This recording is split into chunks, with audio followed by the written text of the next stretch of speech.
예, 말씀드린 것처럼 로마서는 1장서부터 11장까지는 교리고 12장서부터 16장까지는 실천입니다. 또는 믿음과 실천이라고도 얘기할 수 있고 이론과 실기라고도 얘기할 수 있고 하여간 또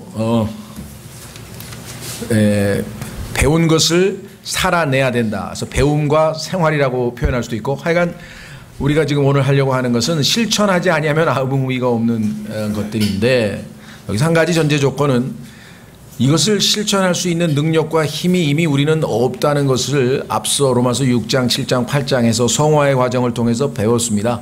그래서 주님께서는 우리에게 우리의 옛사람을 십자가에 못 박아서 죄의 몸을 멸하고 우리의 사망의 몸을 율법에 대해서 죽게 해서 결국은 우리는 주님이 우리 안에서 살아 역사하셔서 율법의 의의를 이루게 되고 주님께서 우리를 통해서 일하실 때에 우리가 할 일은 주님께 우리의 자신을 우리 산 희생물로 우리의 몸을 주님께 드리는 것이다. 그래서 이게 헌신이라고 하죠. 그 헌신이 전제되지 않고는 주님께 드려서 주님이 우리의 몸을 사용해서 이 12장서부터 16장까지의 삶을 살아내는 것이지 이것이 내가 흉내를 내거나 노력하거나 해서 될 일은 아니라는 전제를 우리가 깔고 공부를 해야 되겠다는 것이죠. 자, 12장 1절 그러므로 이렇게 나와 있는데요. 형제들아 내가 하나님의 긍휼을 힘입어 너희에게 간청하노니 너희는 너희 몸을 거룩하고 하나님께서 받으실 만한 살아있는 희생물로 드리라. 그것이 너희의 합당한 섬김이니라. 너희는 이 세상에 동화되지 말고 오직 너희 생각을 새롭게 함으로 변화를 받아 하나님의 그 선하시고 받으실 만하며 완전하신 뜻이 무엇인지 입증하도록 하라. 1절과 2절은 하나님과 우리와의 변화된 새로운 관계를 나타냅니다. 자, 그래서 12장서부터 13장은 12장 13장 두 장은 우리가 새로운 관계가 수립됐으니 새로운 삶을 살자 이렇게 지금 얘기하고 있는데요. 하나님과 우리와의 관계는 1절 2절 그 다음에 3절서부터 나머지 20절까지는 나 이외의 다른 사람들과의 관계. 근데 그 중에는 나하고 친한 교회 형제들이나 나에게 잘해주는 사람도 있지만 나를 힘들게 하고 어렵게 하는 원수들과의 관계도 있고요. 13장으로 가면 국민으로서 국가에 대해서 내가 국가에 대해서 사회생활 또는 국가의 시민으로서의 생활은 어떻게 해야 될 것인지 이게 나와 있습니다. 그리스도인들 가운데에는 세상과 구분된다고 하는 것을 착각해가지고 시민으로서의 한 국민으로서의 삶에 대해서는 아무런 관심이 없고 그런 분들도 종종 있는 것 같은데 그러나 성경에서 말씀하시는 것은 오히려 정말 모범 시민이 돼야 되고 모범 국민이 돼야 될 것을 성경은 말씀하고 있습니다. 그 다음에 14장서부터 15장 두 장은요 어떤 내용인가 하니 이따가 저 설명을 드리겠습니다만은 그리스도인들끼리 의견이 일치하지 않을 때 우리가 아직 모두가 성령 충만하고 모두가 성경을 잘 충분히 다 안다면 싸울 일이 없겠지만 여전히 우리가 육신적인 면이 있고 개성이 있고 아직 완성되지 않았기 때문에 각자 견해가 다른 부분이 있습니다. 서로 의견이 일치하지 않을 때는 어떻게 하는 것이 그리스도인다운 모습이냐라고 하는 것이 14장과 15장 7절까지 나와 있습니다. 1절에서 7절까지. 그 다음에 15장 8절서부터는 예수님의 사역, 그 다음에 바울의 사역, 그 다음에 마지막 인사말 이렇게 되어 있습니다. 자, 그러니까 오늘 첫 번째 12장 1, 2절이 일종의 우리의 실천에 있어서의 초석이에요. 12장 1, 2절을 실천 안 하면 나머지 뒤에 있는 거는 읽을 필요도 없어요. 12장 1절, 2절을 실천하고 나서야 비로소 3절서부터 의미가 있지. 하나님과의 관계가 정립이 안 됐는데 다른 사람들과의 수평관계는 어차피 정립이 안 되는 것입니다. 왜 오늘날 이 소위 말하면 인류 박애주의자들 프랑스 혁명을 통해서 아주 인류 박애 평등 뭐 이런 사상을 주장하는 사람들이 있고요. 오늘날 사회 복음 또는 뭐 NGO를 포함해서 아주 훌륭한 일들을 많이 하시는 분들이 계시죠. 예. 그런 분들이 실제적으로는 우리가 볼 때 썩 좋은 열매를 맺지 못하고 나중에 보면 아주 좋지 않은 그런 것들이 많이 드러나게 되는 것은 무엇이냐. 그 사람들은 하나님과의 관계, 물론 그 중에는 하나님과의 관계가 회복된 그리스도인들도 있겠습니다만은 하나님과의 관계가 확실하지 않은 가운데 이웃과의 관계, 즉 하나님을 마음과 혼과 생각과 힘을 다해 사랑하는 사람만이 이웃을 우리 자신과 같이 사랑할 수 있는데 이웃사랑 그래서 어렵고 가난하고 괴롭고 소위 말하면 사회에 소외된 자들을 위해서 인생을 바치고 막 정말 자기의 모든 걸 다 바치고 이런 사람들 중에는 과격한 사람 운동권자들도 있을 것이고요. 예. 평생 보면은 가난한 사람들과 어렵고 힘든 사람들 그다음에 이런 사람들을 위해서 쫓아다니는 사람들 많잖아요. 뭐 이름을 굳이 안 들어도 뭐 백기환 씨 같은 분도 있고 하여간 뭐 어렵다 그러면 그냥 물불을 안 가리고 어디 따라다니는 분들이 계시거든요. 근데 그것이 하나님의 방식으로 아름답게 표현되려면 이웃사랑이 하나님을 사랑하는 것이 전제될 때에만 수직관계가 전제될 때에만 우리의 수평관계가 하나님이 받으실 수 있다라고 하는 것이 전제돼야 됩니다. 근데 상당수의 사람들이 예수 그리스도를 통해서 하나님과의 관계가 회복되지 않은 채 자기 의를 드러내는 하나의 수단으로서 결국은 이웃사랑을 하기 때문에 나중에는 이웃사랑이 아니라 자기 의가 드러나는 것밖에는 안 되더라는 것이죠. 이걸 아주 조심해야 됩니다. 자, 그러므로는 사실은 1장서부터 11장까지 배웠으니 이런 뜻입니다. 1장서부터 11장까지 쭉 하나님께서 복음의 놀라운 계획들을 다 풀어 설명했으니 그거를 이해하고 깨달았다면 그러므로 그 결과가 우리가 어떻게 해야 되겠느냐. 당연히 헌신해서 하나님을 섬겨야 되지 않겠느냐. 이거죠. 자, 그래서 네 가지 그러므로를 잘 기억하면 로마서 전체를 해석할 수 있습니다. 자, 한번 보십시오. 3장 20절. 3장 20절에 그러므로가 나와요.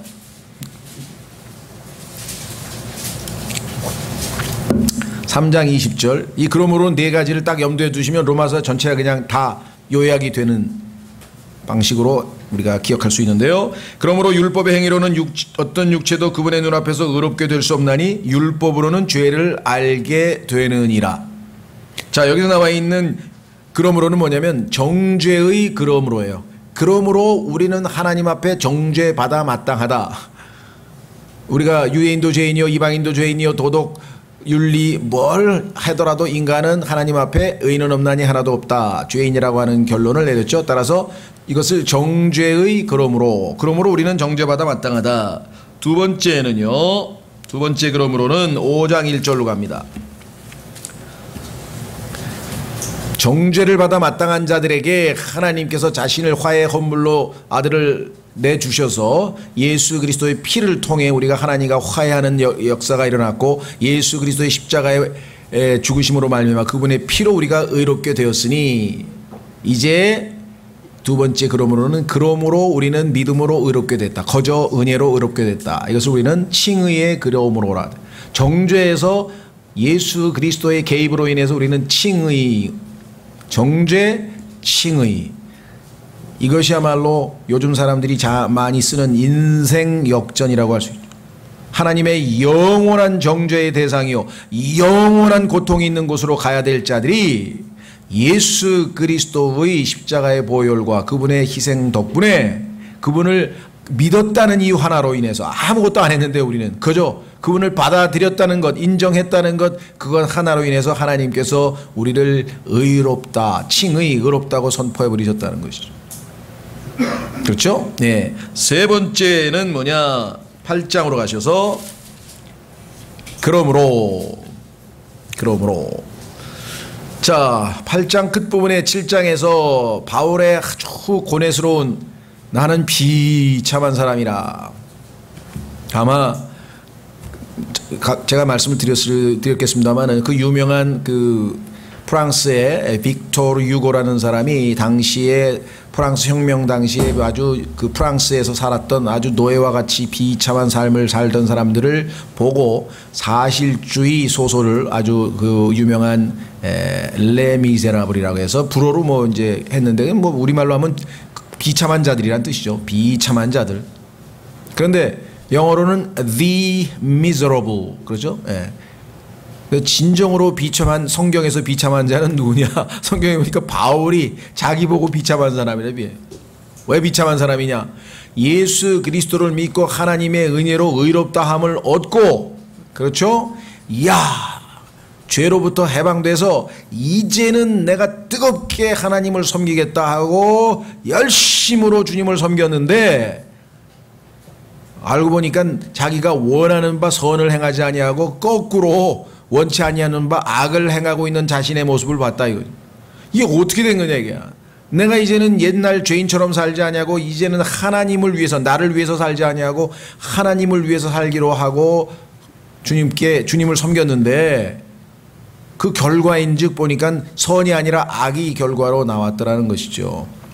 그때 자신을 바라보면서 나는 비참한 자로다, 그 고백을 했는데 왜 그랬는가? 우리는 악을 행하는 데는 아주 능통하지만 선을 행하는 일에는 전혀 능력이 없습니다. 그래서 사망의 몸이라 그랬어요. 로마서 6장은 죄의 몸을 다루고 있고 로마서 7장은 사망의 몸을 다니고 있어요. 로마서 6장은 죄 문제를 해결하고 있고 로마서 7장은 내가 선을 행할 능력이 없다는 것을 가르쳐 주는 거예요. 그래서 나는 하나님을 섬기는, 하나님을 기쁘시게 하는 데 있어서는 나는 죽은 거구나, 사망의 몸을 지닌 자구나.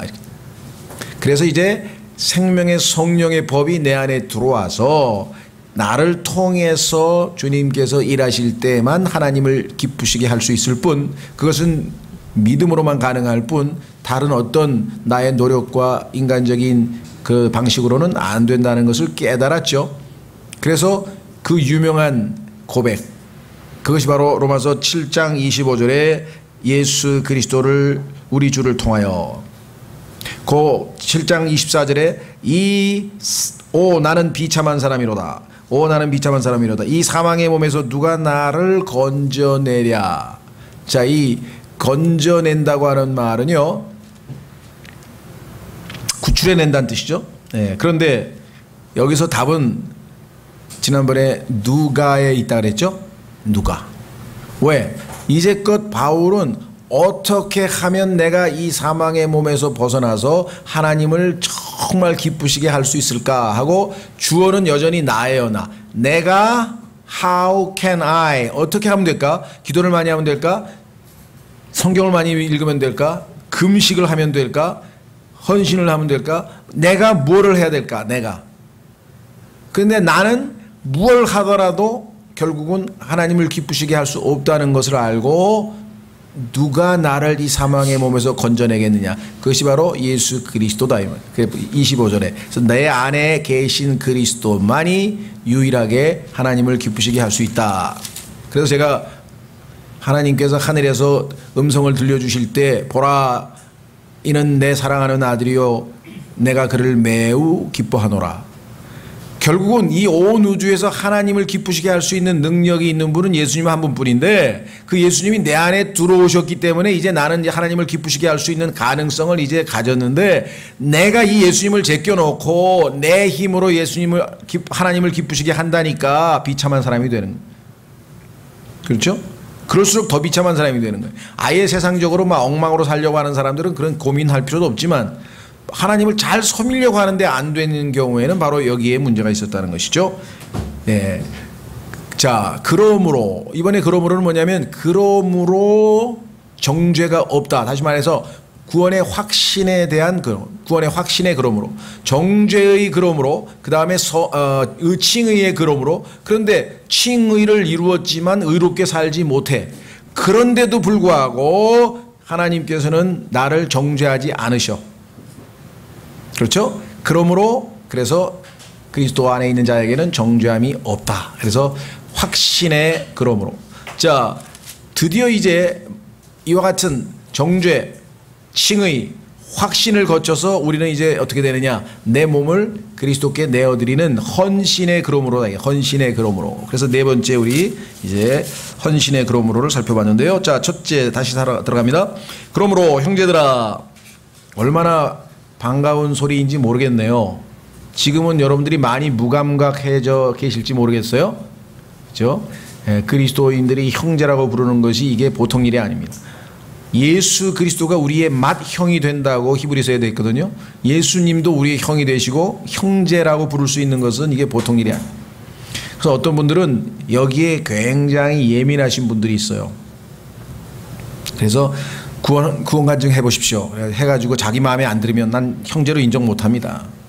구원이 트릿하다. 이게 정말 구원받은 건지 아닌지 잘 모르겠다. 물론 그 자세는 좋아요. 확실하게 정말 주님의 자녀일 때만 나는 형제로 부르겠다. 그건 좋지만 그렇다고 해서 자기가 상대방이 구원받은지 안 받은지 또 일방으로 또 판단하는 것도 아니 상대방이 정말 나는 예수님을 구원자로 영접했고 믿어서 하나님의 자녀라고 간증을 했는데 자기 방식으로 보기에는 아닌 것 같다라고 해서 형제가 아니다. 이렇게 또 판단할 자격이 우리에게 있는가? 저는 아닌 것 같아요. 하나님과 본인과 마귀 이외에는 정말 자기가 하나님 앞에 구원받은 거듭난 하나님의 자녀인지 아닌지를 알 수 있는 사람은 없다고 저는 생각하고, 본인이 나는 주 예수 그리스도를 구원자로 믿은 구원받은 하나님의 자녀 맞습니다. 그러면 저는 기꺼이 그냥 형제라고 부르겠어요. 안타까운 것은요, 이 형제 자매라는 게 그리스도 안에서는 최고의 칭호입니다. 그래서 저희 교회에 이 권신찬 구원파 그 목사 친구셨던 분이 우리 교회에 오래 다니셨는데, 그분은 나이가 86세 됐어서, 그러니까 사람들이 80세가 되니까 형제님 부르기가 좀 그렇잖아요. 나이가 너무 많으시니까. 그래서 뭐 부친님 뭐 이렇게 불렀어요. 했더니 난 형제로 불러달래, 형제로. 그래가지고 조그만 뭐 15살 20살짜리도 다 형제님 하니까 또 옆에 계신 분들은 어린 애들이 어떻게 형제님 부르냐 그러는데, 그분은 뭔가를 아는 거거든요. 왜? 성경에 보니까 바울에게도 바울 형제요 이렇게 부른단 말이에요. 그렇죠? 저희 교회 형제자매님들은 저한테 한 50%는 형제님이라고 부르고요, 50%는 목사라고 불러요. 근데 저는 형제가 더 좋아요. 그런데 어색하다는 거야. 그것도 자유지. 뭐 목사 역할 하니까 목사로 불러도 상관없고, 난 형제가 더 좋다는 형제님이라고 부르는 분도 있고, 어떤 분들은 우리 안에서는 형제라고 부르는 게 참 좋은데 대외적으로 한국 교회들은 형제자매란 칭호를 잘 안 쓰다 보니까 도대체 이 교회에 그러면 뭐 목사는 누구냐 뭐 이렇게 물어보면 또 이제 복잡해지니까, 그래서 이제 소개할 때 저희 교회의 목사이신 김영균 형제이십니다 이렇게 소개를 한다고. 그러면 지혜로운 거잖아요, 그렇죠? 기도할 때도 우리 목사로 주께서 세우신 김영균 형제에게 충만하게 채우시고 지혜를 주셔서 설교를 어떻게 하게 해주십시오 이렇게 기도하시는 분이 있거든요. 제가 볼 때는 좋은 방식인 것 같아요. 네, 안타깝게도 이 여호와의 증인들을 포함한 이런 이상한 종파에서 형제자매를 너무 남발하는 바람에 지나가다가 형제님 자매님 그러면 여호와의 증인입니까? 탁 물어봐. 아닌데요. 여호와의 증인들이 아마 그걸 굉장히 즐겨 쓰는 모양이에요. 그래서 형제님 자매님도 이것 좀 살살 보면서 좀 눈치 보면서 써야 될 안타까운. 자, 내가 하나님의 긍휼을 힘입어 너에게 간청하느니. 자, 이제는 간청한다 그랬어요. 형제에게 내가 명령하거나 이게 아니야. 그냥 간청한다. 왜? 너도 하나님의 긍휼을 입지 않았냐? 너희는 너희 몸을 거룩하고 하나님께서 받으실 만한 살아있는 희생물로 드리라. 이제 너희 몸은 이제 하나님 거가 되었다 이게. 하나님께서 값주고 사신 바가 됐다 이게. 자, 하나님도 영이시고요, 마귀도 영입니다. 그렇기 때문에 실제적인 행동을 하려면 몸이 필요해요. 그래서 우리의 몸이 마귀에게 쓰이면 마귀의 도구가 되는 거고, 하나님이 쓰시면 하나님의 도구가 되는 게, 이게 아주 보통 나의 의지적 결단이 우리의 신앙생활을 좌우하는 거예요. 내가 주님께 내 몸을 드리면 주님의 도구로 쓰임받는 거고, 마귀에게 내 몸을 드리면 마귀가 나를 활용해서 하나님의 일을 방해하는 것이고. 자, 그것이 너희의 합당한 섬김이니라. reasonable service. 너무나 합리적인 섬김이에요. 그렇죠? 너무나 당연하잖아요. 모든 게 다 주님 거고, 모든 것이 주님이 이루셨고, 주님께서 나를 통해서 이루실 때만 역사가 일어난다면 당연히 합당하다. 너희는 이 세상에 동화되지 말고. 자, 그래서 몸을 하나님께 드리고, 그 다음에 이제 몸만 드리는 게 아니라 마인드가 문제예요. 마인드. 너희는 이 세상에 동화되지 말고 오직 너희 생각을 새롭게 함으로 변화를 받아. 이제까지 너희가 가지고 왔었던, 세상에서 가지고 있었던 그 마인드셋, 그 사고방식, 그 가치관, 그죠? 사고방식, 가치관을 완전히 바꿔야 된다 이거예요. 그렇죠? 그래서 변화를 받아 하나님의 그 선하시고 받으실 만하며 완전하신 뜻이 무엇인지 입증하도록 하라.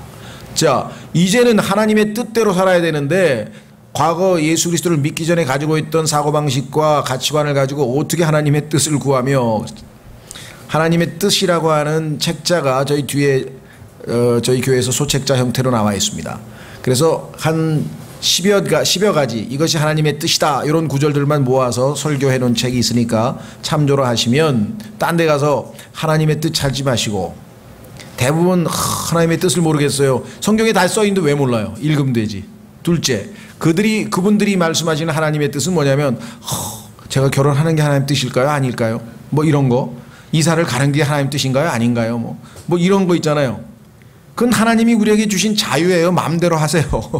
하나님께 기도하고 편한 대로 하세요. 성경에 써있는 원칙적으로 하나님의 뜻이다, 이것이 하나님의 뜻이다 한 10여 가지 있어요. 그 원칙 하에서 자유를 주신 거예요, 우리에게. 그렇죠? 결혼을 할 수도 있고 안 할 수도 있고 자녀를 가질 수도 있고 안 가질 수도 있고, 그거를 갖다가 일일이, 물론 하나님 앞에 하나님 뜻을 따라서 살기 위해서 하나님 이게 하나님 뜻인지 좀 분별력을 주시고 뭐 이렇게 인도해 주십시오, 그런 기도가 나쁘다는 게 아니라, 하나님께서 저 여자랑 결혼해라 이게 하나님 뜻이고, 뭐 너는 목사가 되라 이게 하나님 뜻이고, 이렇게 하시는 게 아니라는 거죠. 하나님이 주시는 원칙을 보고 거기에 우리에게 인격적인 사고방식과 판단과 이걸 통해서 하나님께 주시는 자유롭게 모든 걸 정할 수 있는 거죠. 그렇죠? 자, 제일 글쎄요, 그 뭐라고 해야 되나, 과거에 제 아는 형제 한 분은 이 결혼을 했는데 자기가 좋아하는 자매하고 결혼을 하려는데 자매가 그냥 자꾸 빼는 거야, 뒤로. 그러니까 어느 날 딱 결단을 하고 가더니, 내가 어제 기도했는데 분명히 하나님의 뜻입니다, 하나님 뜻을 어기려면 어기세요 하고 그 자매가 겁나가지고 그 다음에 결혼했어. 그럼 뭐 어떡하겠어요. 난 잘 모르겠어요. 그 자매가 아마 겁이 좀 났던 것 같아요. 야, 이거 하나님 뜻을 어기면 어떡하지? 자, 그래서 1절 2절 하나님과의 관계가 확실해지면, 자, 몸을 하나님께 드리라, 하나님 쓰셔야 되니까, 그래야 우리의 손과 발과 모든 것을 사용해서 하나님이 하나님 뜻을 이룰 수 있다. 두 번째, 사고방식, 가치관을 성경적 마인드로 바꿔야 돼요. 그렇죠? 하나님이 생각하시는 방식으로 바꿔야 돼. 그런데 얼마든지 가능한 것이 우리에게 the mind of Christ, 그리스도의 mind, 생각을 주셨다고 성경에 써 있어요. 예수님을 믿는 순간에 우리에게 mind of Christ, 이 생각을 주셨다라고 성경에 써 있거든요. 그러니까 내 개인적 이성적 판단, 이게 아니라 하나님의 말씀에 근거한 예수 그리스도의 생각대로 생각하면 성경적 마인드가 되는 거겠죠. 자, 이제 사람들과의 관계를 살펴봅니다. 3절서부터 읽어갑니다. 이제 쭉. 내게 주신 은혜를 힘입어 너희 가운데 있는 각 사람에게 내가 말하노니. 보세요. 아까는 긍휼을 힘입어라 그랬는데, 긍휼. 그렇죠? 예. 1절에 보니까 내가 하나님의 긍휼을 힘입어. 그 다음에 이번에는 은혜를 힘입어. 바울은 정말 자기를 내세우지 않는, 항상 하나님의 긍휼을 힘입어 말한다, 하나님의 은혜를 힘입어 말한다. 너희 가운데 있는 각 사람에게 내가 말하노니, 각 사람은 자기가 마땅히 생각할 것보다 더 높이 자기에 대하여 생각하지 말고 하나님께서 각 사람에게 믿음의 분량을 나누어 주신 대로 맑은 정신으로 생각하라. 자, 여기서 제일 먼저 중요한 것은 뭐냐? 자기 평가예요. 대부분의 신앙생활에 있어서 문제는 어디서 발생하는가? 하나님께서 나를 평가하는 것 이상으로 내가 나를 평가하는 거야. 반대도 있습니다. 하나님께서 나를 평가하는 것 이하로 너무 자기 비하를 하는 또 사람들도 있어요. 그렇죠? 아, 저 같은 사람이 뭐를 해요? 저 같은 사람이 뭐를 해요? 아니, 하나님의 아들이 왜 저 같은 사람이에요? 신분이 하나님의 아들인데. 그렇죠? 그리고 저는 뭐 하나님이 뭐 아무것도 할 줄 몰라요. 왜 아무것도 할 줄 몰라요? 성경에서 하나님께서는 모든 그리스도인들에게 다 하나님의 선물, 은사를 다 주셨다 그랬는데, 그 하나님이 주신 거 어디다가 땅에다가 묻어놨지. 예? 한 문화 묻어두시지, 묻어놓고 안 하면서 아무것도 못한다 그래. 왜 아무것도 못합니까? 뭔가 하나님이 주셨어요. 안 주신 사람은 없어요. 어떤 사람은 뭐 지식의 은사를 주고, 어떤 사람은 봉사 은사를, 그 종류가 달라서 그렇지. 다 다른 은사를 주셨지만 은사를 안 준 사람은 없어요. 하나님은 처음부터 우리를 구원하시는 순간서부터 믿음을 선물로 주셨고, 계속해서 다 누군가에게 필요한 선물들을, 하나님을 섬기는데 아무런 것도 은사를 주지 않고 우리에게 섬기라고 하시는 분은 아니라는 거죠. 네. 근데 문제는 고린도 교회 성도들처럼 내가 가진 은사가 네가 가진 은사보다 훨씬 뛰어나다 하고 막 자랑을 하고 막 다투고 이런 짓을 하니까 고린도 교회가 어린이들만, 베이비만 남아 있어서 부패한 교회가 되고 말았잖아요. 그렇죠? 각자 하나님이 주신 그 분량만큼만 생각하라 이거죠. 그렇다고 자기 비하를 해서도 안 되지만 그리스도인의 신앙생활에 있어서 상당수는 다 자기보다 자기 스스로를 더 너무 높게 평가하는 게 문제입니다. 그래서 여기 나와 있네요. 각 사람에게 내게 말하노니 각 사람은 자기가 마땅히 생각할 것보다 더 높이 자기에 대하여 생각하지 말고 하나님께서 각 사람에게 믿음의 분량을 나누어 주신 대로 맑은 정신으로 생각하라. 냉철하게 하나님께서 나에게 주신 재능, 하나님께서 나에게 주신 능력, 하나님께서 나에게 주신 뭐 재정적인 능력, 이런 모든 것들을 잘 판단해서 합당하게 하나님 주신 그만큼 섬기면 되는 것이겠죠. 4절 우리가 한 몸에 많은 지체를 가지고 있되 모든 지체가 같은 직무를 가지고 있지는 아니하나니. 이게 이제 어떤 한 교회에 특히 형제회사 막 이런 문제가 좀 있는 것 같은데요. 이게 누구나 다 돌아가면서 설교하자 이렇게 되면은 곤란한 얘기다. 왜? 직무가 다 다르다 그랬잖아요. 하나님께서 어떤 사람은 지식의 은사가 있고 하나님의 목사와 교사의 은사가 있어서 하나님의 말씀을 잘 가르치고 전달하는 은사가 있는 사람이 그 역할을 해야지, 나도 신앙생활 경력이 15년이나 됐는데 왜 못하냐, 나도 하겠다, 너도 하라, 뭐 이래가지고 돌아가면서 하면서 결국은 하나님의 말씀이 선포가 되는 게 아니라 잘못하면은 그냥 간증식의 집회가 돼버려.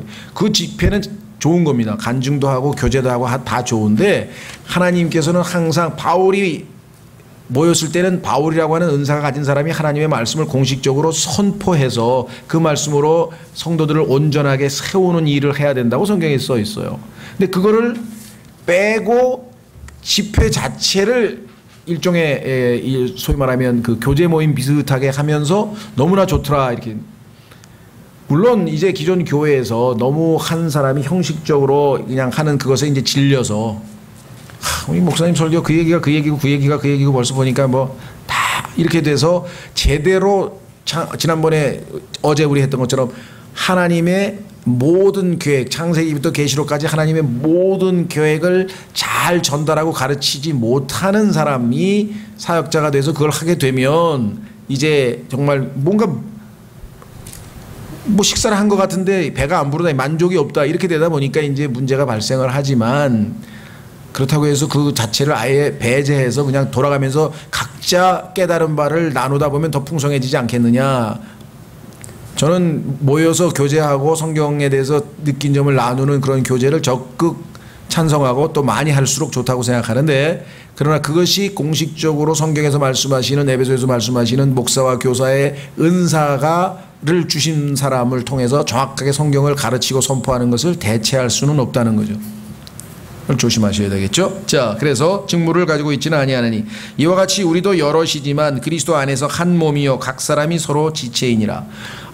결국은 그러므로 하면서 하나님께 헌신을 한 사람들이 다 그리스도인들이잖아요. 그럼 그리스도인들은 한 몸이라고 하는 인식으로부터 이제 신앙생활이 시작이 되는 거예요.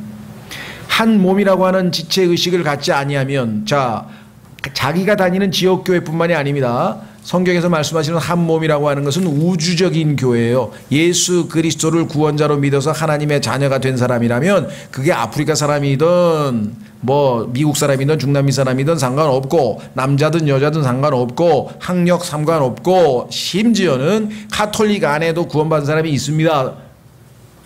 그렇죠?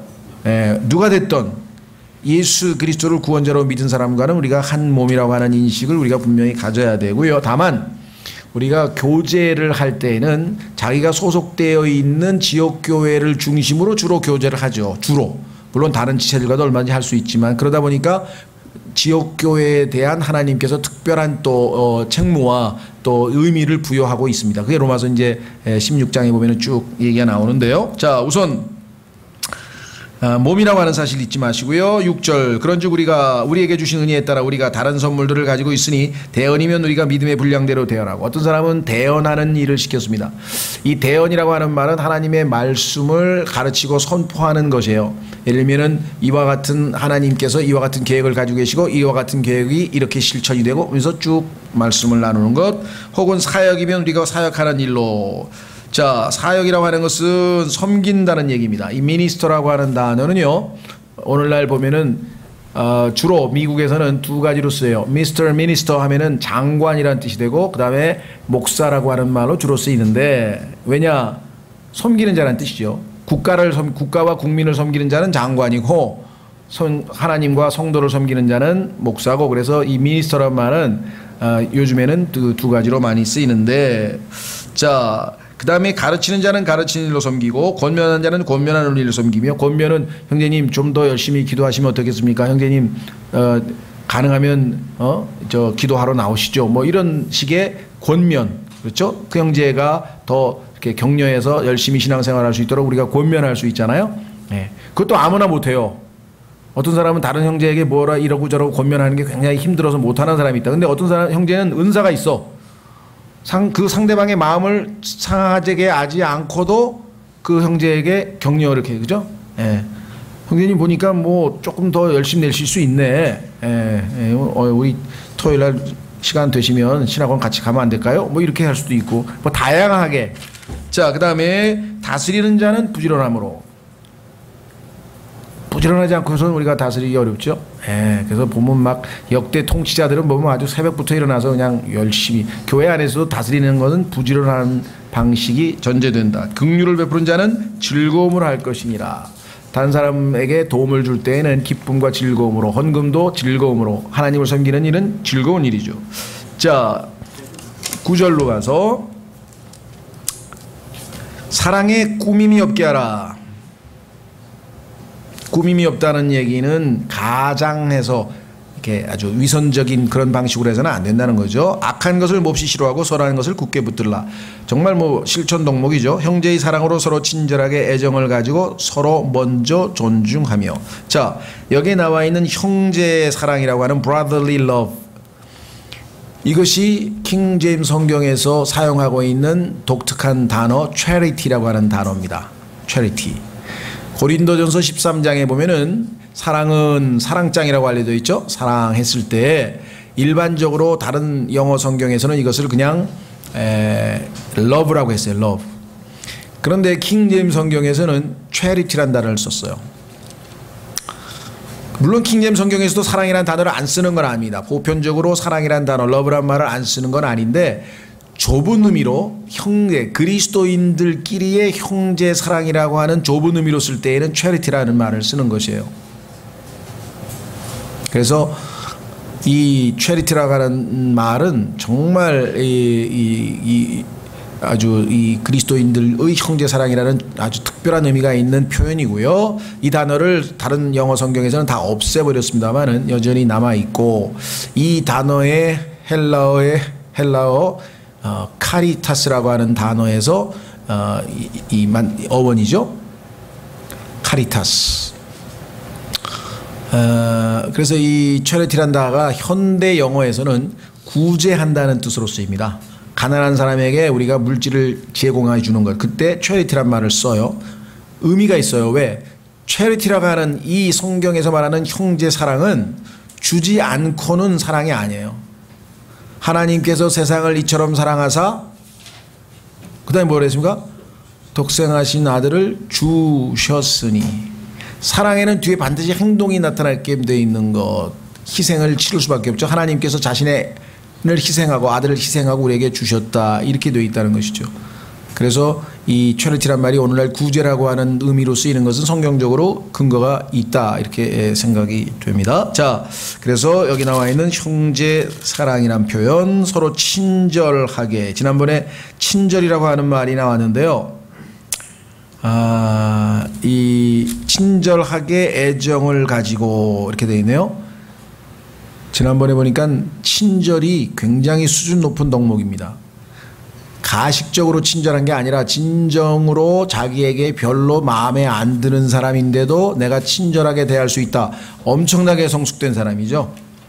그렇죠? 네. 그래서 베드로후서에 보니까 우리 그 주님의 기쁨을 위하여, 그분의 기쁨을 위하라고 하는 책에 보면은 그리스도인의 영적 성숙의 단계가 믿음에서부터 시작해 가지고 덕, 그 다음에 인내, 절제하면서 쫙 나가는데 맨 끝이 charity, 사랑이잖아요. 근데 그 바로 직전에 brotherly kindness라는 말, 형제의 친절이라는 표현이 나옵니다.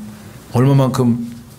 자, 그 다음에 서로 먼저 존중하며.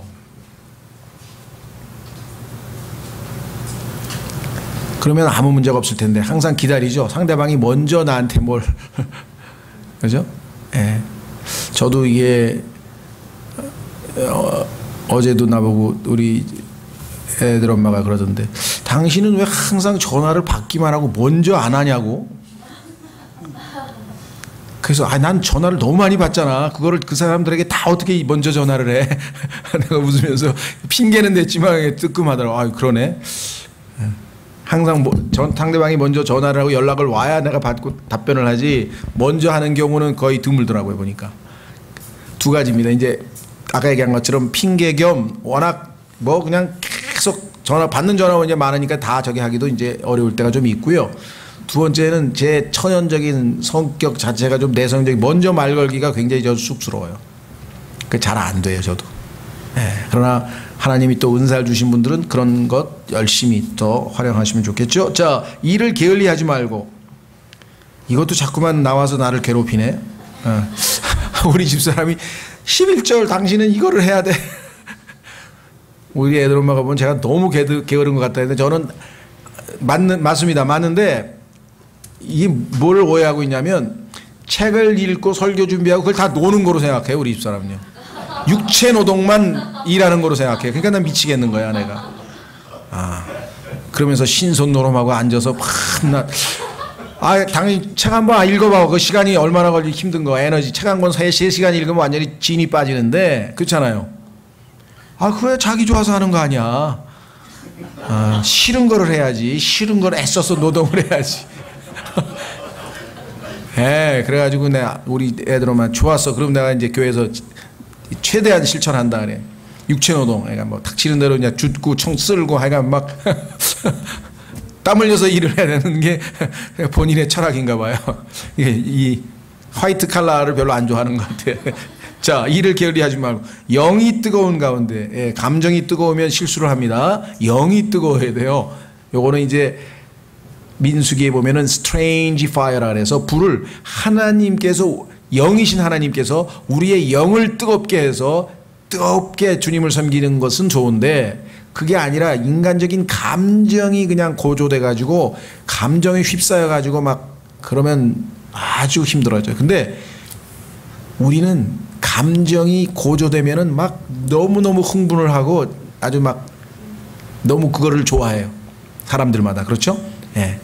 그래서 그리스도인들은 때로는 엄청나게 냉정을 해야 돼요. 그런데도 영이 뜨거워야 돼. 이게 참 구분한다는 게 자주 이 경험과 실패를 통해서 감정으로 자극받지 않지만 하나님이 영이 감동할 때는 뜨겁게 주님을 섬길 수 있는 이거.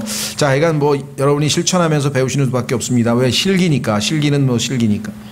소망 중에 기뻐하고 그냥 기뻐하는 게 아니라 소망을 갖고 기뻐하고 환난 중에 인내하며 어려움이 있는데도 불구하고 인내하고 늘 절박하게 기도하고 간절히 기도하고 성도들의 필요에 따라 나누어 주며 13절에 나와 있는 이 필요에 따라 나누어 주는 장면이 사도행전에 나오는데 공산주의의 출발은 이 성경 구절에서 시작된 겁니다. 사도행전에 나와 있는 성경 구절과 이 성경 구절에 따라서 필요에 따라 나눠준다 이거야. 자본주의는 뭡니까? 능력에 따라 나눠준다 이거야. 생산성이 높은 사람에게 월급을 많이 줘. 그렇죠? 자본주의는 자 10개 만들었다 1시간에 그럼 넌 100만원. 1시간에 3개밖에 못 만들었다 넌 30만원. 근데 공산당은 어떡하냐, 이 사람은 10개를 만들었는데 보니까 혼자 살아. 너는 30만원 갖고 살 수 있어. 30만원. 이 사람은 애가 둘이야. 너는 3개밖에 못 만들었지만 필요해 돈이. 너는 100만원. 야, 공산주의 정말 인간적이다. 정말 너무 멋있다. 맞아요, 너무 멋있어. 문제는 어디에 있느냐. 요 옆에 있던 사람이 가만히 있어봐. 내가 10개 만들었는데 30만원 주고 요 놈은 3개 만들었는데 100만원 줬어? 알았어. 그 다음에 오더니 슬슬 놀면서 자기 능력은 10개도 더 만들 수 있는데 100만원 주면 15개만 주면 150만원 줍니까? 그러면 자본주의에서 또 만들어. 그냥 막 땀 흘리고 잠 안 자고 막 돈 더 벌라고. 근데 가만히 막 죽어라고 10개 만들었는데 30만원 줘? 알았어. 그 다음 날 가보니까 3개만 딱 만들어. 이 사람은 가만히 있어봐. 3개밖에 안 만들었는데 100만원 줘? 슬슬 놀다가 2개만 만들었다 이게. 그러면 어떻게 돼요? 공평하게 평등은 됐어. 다 가난하고 다 못 살게 된 거야. 이게 공산당의 실패. 왜? 인간은 악한 자거든요. 예수님이 말씀하신 너희가 악할지라도 인간은 악한 자예요. 그래서 자본주의는 인간이 악하기 때문에 욕심이 많기 때문에 현실을 인식한 거야. 이 사람들은 공상주의자야. 공상적 사회주의자들 그냥 뭐 막 줘 그냥. 복지국가 좋아. 근데 다 주면 이제 뭐 먹고 살자는 얘기냐 이거죠. 이 균형이 쉽지가 않아요. 근데 그렇다고 해서 열심히 일을 했는데도 불구하고 어렵고 힘들고 애는 많고 그 사람을 그러면 국가가 안 돌봐야 되느냐 그건 또 아니죠. 그럴 때 교회에서는 그때 체리티가 필요한 거예요. 형제사랑. 교회 안에 보니까 어떤 자매 가정이 열심히 일을 하긴 하는데 지금 현재 더 물질이 필요하다. 또 그럴 때는 교회에서 구제헌금을 해서 그를 돕고 그가 빨리 자립할 수 있도록 뭐 직장도 알선하고 이렇게 하는 거죠. 예. 자, 그래서 다시 돌아오셔서 성도들의 필요에 따라 나누어주면은 거듭난 그리스도인들 간에 이루어지면 아름답지만 공산주의자들처럼 강제로 부자들에게 뺏어와서 야, 너 안 필요한 거 다 내놔. 다 가져가서 필요한 가난한 사람들에게 다 뺏어서 나눠줘 버렸다.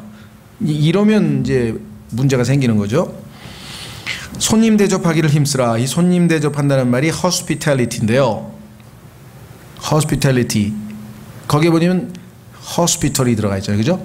예, 그래서 원래 병원이라고 하는 데는요, 대접하고 아주 친절해야 되는 데인데 우리나라는 정반대로 해.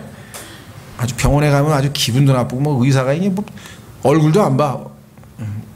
써 그냥 어디 아프세요? 예, 약 먹고 어땠어요? 예, 가세요. 처방전.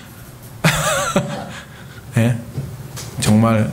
그런데 그 볼 드루니에라고 하는 이 스위스의 내과 의사인데 사실은 정신과 의사보다도 더 정신적인 문제를 터치합니다. 왜? 내과 질환의 거의 대부분은 이 사람이 정신적으로 스트레스를 받아 생기는 거거든요. 그래서 이 사람이 한 유명한 말이 있어요. 의사는 병을 치료하는 것이 아닙니다. 그럼 뭘 치료해? 사람을 치료하는 겁니다. 인격의학의 창시자인데요. 이 사람이 쓴 인간에 대한 한 20, 30권 책이 되는데 정말 한 인간을 깊이 이해하는 책이에요. 이 사람이 쓴 책 중에 강자와 약자라는 책도 있고, 그 다음에 뭐 인간이란 어떤 존재인가부터 세상이 있고, 뭐 고독이란 책도 있고, 하여간 뭐 책 대단히 아주 뛰어난 그리스도인입니다. 거듭난 그리스도인인데, 사람을 치료하는, 사람을. 병을 치료하는 게 아니라고 하는 것이죠. 예, 그래서 이 사람은 장사가 안 되지. 그러니까 오면은 최소 1시간이야. 어릴 때 뭐가 어려운 점이 있었느냐. 우리 아버지가 나를 무섭게 패가지고 아버지만 보면 겁이 난다. 예. 그래서 그 결과 뭐예요? 예. 남자가 싫어. 그래서 결혼을 안 해. 그러니까 결혼 안 하는 이유가 보니까 남자한테 자기 아버지처럼 행동하는 것처럼 어렸을 때 각인이 돼버렸다 이게. 그 사람은 결혼 생활 얼마나 힘들겠어요, 그렇죠? 뭐 등등등등. 그래서 그 비하인드 스토리를 다 들어. 그래서 이 사람이 그래서 지금 이 질병이 생겼구나. 그 질병의 원인을 다 추적을 하는 거예요. 예? 예, 그래서 우리나라에서도 아마 그런 의사들 모임이 뭐 있기는 있는지 잘 모르겠습니다만 하여간 많이 알려져서 번역도 한 20, 30권 돼 있어요. 굉장히. 자, 그래서 대접이란 말은 거기서 나온 것. 너희를 핍박하는 자들을 축복하라. 축복하고 저주하지 말라. 산상설교에서 하신 말씀이죠. 기뻐하는 자들과 함께 기뻐하고 슬피 우는 자들과 함께 슬피 울라. 참 쉽지 않은 일이죠. 네. 왜? 남이 잘 되면 굉장히 또 배가 아프잖아요. 함께 기뻐하기가 쉽지 않습니다. 잘된 사람한테 가서 같이 기뻐해 주는 것은 주님이 우리 안에 충만할 때 가능한 얘기고요. 서로를 향해 같은 생각을 가지며 높은 것들에 생각을 두지 말고 도리어 낮은 처지의 사람들에게 겸손히 행하며 스스로 지혜 있는 것으로 여기지 말라. 아무에게도. 자, 여기까지가 이제 대인관계인데 17절서부터는 특히 자기를 힘들게 만드는, 즉 뭐 성경에서 얘기하는 원수가요, 우리를 뭐 음모를 꾸며서 우리를 죽이려고 하는 그런 의미의 원수가 아니라 우리하고 관계가 나쁜 사람을 다 원수라고 하는데, 자, 우리를 힘들게 하는 사람 누구냐? 아무에게도 악을 악으로 갚지 말고 모든 사람의 눈앞에서 정직한 일들을 예비하라.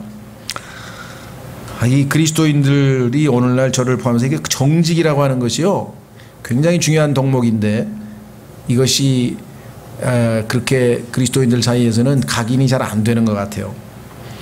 자, 가능하다면 너희가 할 수 있는 대로 모든 사람과 화평하게 지내라. 그랬더니 뒤에 있는 모든 사람과 화평하게 지내라가 포인트인데 어떤 분들은 가능하다면만 쳐다봐. 그러니까 가능하지 않을 때는 싸워도 된다는 뜻이네. 초점이 그건 아니죠. 그렇죠? 예. 웬만한 경우라면 다 화평하게 지내는데 그러지 못한 경우가 있을 수도 있죠. 예. 그 얘기는 이제 16장에 보면 나와요. 16장에 보면은 자 17절 19절 극진히 사랑하는 자들아. 야 정말 그리스도인으로서 이 극진히 사랑하는 자리란 말을 쉽게 쓴 표현은 아닌데요. 너희 스스로 원수를 갚지 말고 도리어 진노하심에 맡기라. 기록된 바 원수 갚는 일은 내 것이니 내가 갚으리라 주가 말하노라 하였느니라. 누가 나 괴롭히면은요 하나님께 떠넘기고 편히 쉬라 이거죠. 하나님 이 일은 하나님이 하실 일이니까 저는 그냥 주 안에서 쉬겠습니다. 자 그러므로 내 원수가 줄이거든 그를 먹이고 그가 목마르거든 그에게 마실 것을 주라. 그리함으로 네가 그의 머리 위에 불타는 숯을 쌓으리라. 이렇게까지 해줬는데도 회개 안 하고 하나님 품으로 안 돌아오고 그러면 점점 더 벌 받을 게 늘어나겠죠. 악에게 지지 말고 도리어 선으로 악을 이기라. 악을 이길 수 있는 방법은 선이고요. 어둠을 이길 수 있는 방법은 빛입니다. 자 이제 13장에서는 국가 시민으로서의 그리스도인의 모습이 나와 있습니다. 모든 혼 이 세상에 태어난 모든 사람은 혼을 가지고 있죠. 모든 혼은 더 높은 권력들에 복종할지니. 이 세상에 여러분보다 높은 처지에 있는 사람, 그것이 아버지가 됐던 형이 됐던 뭐 선배가 됐던 아니면 뭐가 됐든 간에 자기보다 더 위에 있는 사람에게는 하나님의 질서에 따라 순복하는 것이 원칙이다. 하나님으로부터 나지 않은 권력이 없으며 이미 있는 권력들도 하나님께서 임명하셨느니라. 그러니까 이번 선거에서 자기가 뽑은 사람이 안 돼서 자기가 싫어하는 사람이 돼도 그 사람을 존경해야 되는 거예요. 그렇죠? 네. 그러므로 누구든지 권력에 거역하는 자는 하나님의 규례를 거역하나니 거역하는 자들은 스스로 정죄를 받으리라. 파라오 같은 악한 왕도요, 네로 같은 악한 왕들도 하나님께서 다 필요해서 다 세워놓으신 거예요. 그들에 대한 심판은 하나님이 알아서 다 하실 거니까 일단 우리의 위에 있는 사람에게는 일단 순종하라 이거죠. 예외가 없느냐? 있습니다. 예, 어디 있습니까? 출애굽기에 보니까 산파가 하나님께서 하나님의 뜻에 어긋나서 사람을 죽이라 그랬잖아요. 아들들 다 갖다 버리라 그랬으니까 거기서 국가의 정책에 반대로 행동했는데 하나님께서 그녀를 축복했다는 장면이 나오고 사도행전에서는 예수 그리스도의 복음을 전파했더니 그건 못하게 했는데 목숨을 걸고 전파를 했는데 하나님께서 그들을 도우시잖아요. 그러니까 분명하게 하나님의 뜻에 어긋나는 일을 할 때는 저항할 수 있어요. 그런데 저항을 했는데 예수님이 복음 전하면 감옥에 집어넣겠다 그랬는데 알겠습니다 하고 복음 전했어. 그래서 감옥에 집어넣을 때에는 도망가거나 저기 하지 말고 가라 이거야. 감옥에 가라 이거야. 그렇죠? 하나님께서 필요하면 베드로처럼 감옥에서 풀어내서 다시 또 쓰시잖아요. 바울도 감옥에서 풀어내서 다시 쓰신다 이거예요. 예. 그러니까 막 오면은 뭐 싸우거나 이럴 필요는 없다는 거죠. 자, 12절. 그러므로 누구든지 권력에 거역하는 자는 하나님의 규례를 거역하다니 거역하는 자들은 스스로 정죄를 받으리라. 치리자들은 선한 일이 아니라 악한 일에 대하여 두려움이 다나니. 하나님께서 세우신 통치자는요 주로 도둑이라든가 뭐 강도라든가 하여간 나쁜 짓 하는 사람을 감옥에 집어넣지 착한 일 하는 사람 감옥에 넣는 나라가 어디 있어요? 별로 없죠. 그런즉 내가 권력을 두려워하지 아니하려느냐. 선한 일을 행하라. 그리하면 내가 바로 그에게 칭찬을 받으리라. 국가적으로 봤을 때 모범 시민에게 다 상주입니다. 그렇죠? 그는 하나님의 사역자로서 내게 선을 베푸느니라. 자, 이 4절을 보시면요. 아까 얘기했던 그 사역자란 단어가 여기도 쓰였어요. 하나님의 일꾼이야. 여기 서 있는 저 교통순경 아저씨도 다 하나님의 일꾼이라니까요. 공무원 아저씨도 다 하나님의 일꾼이라고. 하나님의 일꾼. 그 하나님의 일꾼들이 지금 나라가 이만큼 돌아가게 하니까 우리가 편안하게 교회 생활을 하지.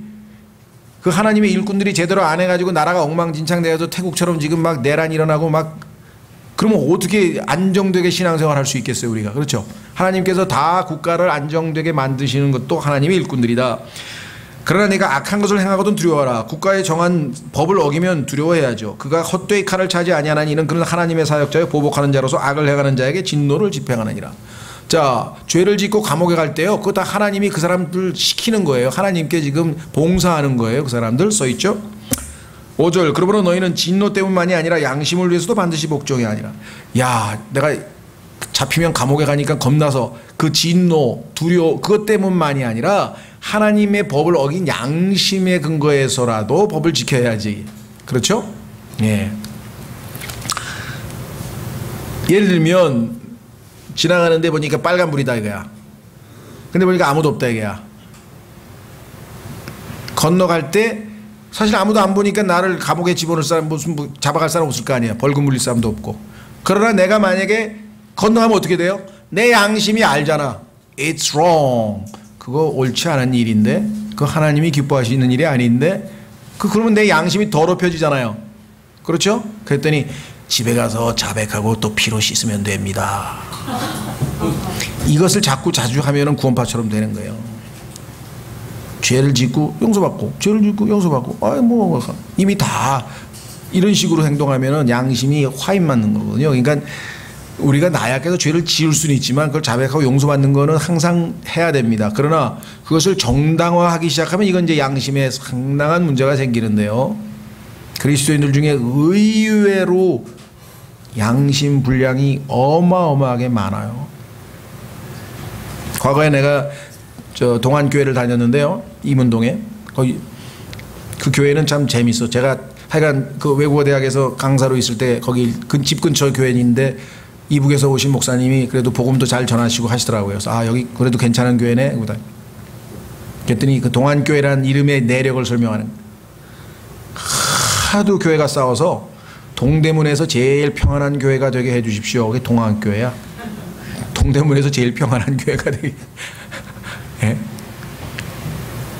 예. 그 동안교회에서 제가 철야가 거기는 10시부터 12시까지 하고 더 기도하고 싶은 사람 더 기도하고 뭐 그런 식으로 하더라고요. 하여간서 약간 갔어요. 근데 끝나고 나면은 12시잖아. 그럼 차들이 그때는 별로 안 다니잖아요. 지금부터 한 20, 30년 전이니까. 그러면 사람들이 육교가 있는데 육교를 안 건너고 냅다 뛰는 거야. 그랬더니 그 목사님이 그러더라고. 오늘부터 육교를 안 건너고 냅다 뛸 사람들은 철야 나오지 마시라고. 다음 주부터. 열심히 기도하고 양심 어기고 법을 어기고 그 기도하면 뭐합니까? 그래서 내가 이야 대한민국에 이런 목사가 있었나? 예? 유병헌 씨는 뭐라 그런 줄 아세요? 제가 30년 전인가 누가 한번 가보자 그래서 난 구원도 못 받았는데 뭐 이상한 교회가 있다고 갔어야 가지고 다다미방에 다다미 바닥으로 돼 있더라고. 앉아가지고서 이렇게 뭐 조그만 양반이 나와가지고 뭘 하면서 로마서 어쩌고 막 하더라고. 근데 보니까 전향자 거기 앉아있고 이소정 씨가 앉아있고 하면서 이 탤런트들이 왜 여기 앉아있지? 하여간 이러고 갑자기 설교하다가 막 태권도로 막 칠판을 발로 빡 차기도 하고 막 이거 무슨 목사가 저러 했더니 결정적으로 그 사람 때문에 제가 몇 년 늦게 믿은 것 같아요. 내가 말이죠 오늘 설교하러 오는데 보니까 시간이 늦었어. 그래서 나는 불법 유턴을 했지. 그래서 내가 그래서 좀 양심에 꺼리 껴서 자백하고 또 용서받았다는 뜻인가? 그게 아니고 내가 하나님의 자녀인데 이 세상 법이야 지켜 뭐합니까? 그때부터 알아봤어요. 네, 그때부터 썩었으니까 얼마나 더 오래 썩었. 그런 스피릿을 가지고 설교를 했으니 그게 황당스럽더라고요. 그게 안 믿는 상태에서도 너무 이상하게 들린 거야. 예수 그리스도 믿는 사람이 난 더 훌륭한 시민이 된다고 생각을 했더니 내 생각하고 너무 다르네. 네. 여기도 지금 비슷한 얘기가 나왔네요. 자, 내려가서 6절 이런 까닭에 너희가 공세도 바치냐니 세금도 정당하게 바쳐야 됩니다. 그들은 하나님의 사역자로서 바로 이 일에 항상 힘쓰느니라. 그러므로 모든 사람들에게 그들이 마땅히 받을 것을 주되 공세 받을 자에게 공세를, 관세 받을 자에게 관세를, 두려워할 자에게 두려움을, 존경할 자에게 존경을 주라. 이때 존경할 자라고 하는 사람에 속한 사람이 네로 황제까지 들어가 있어요. 자, 8절서부터 시작해서 이제 서로 사랑하는 것 외에는 누구에게든지 어떤 빚도 지지 말라. 다른 사람을 사랑하는 자는 율법을 성취하느니라.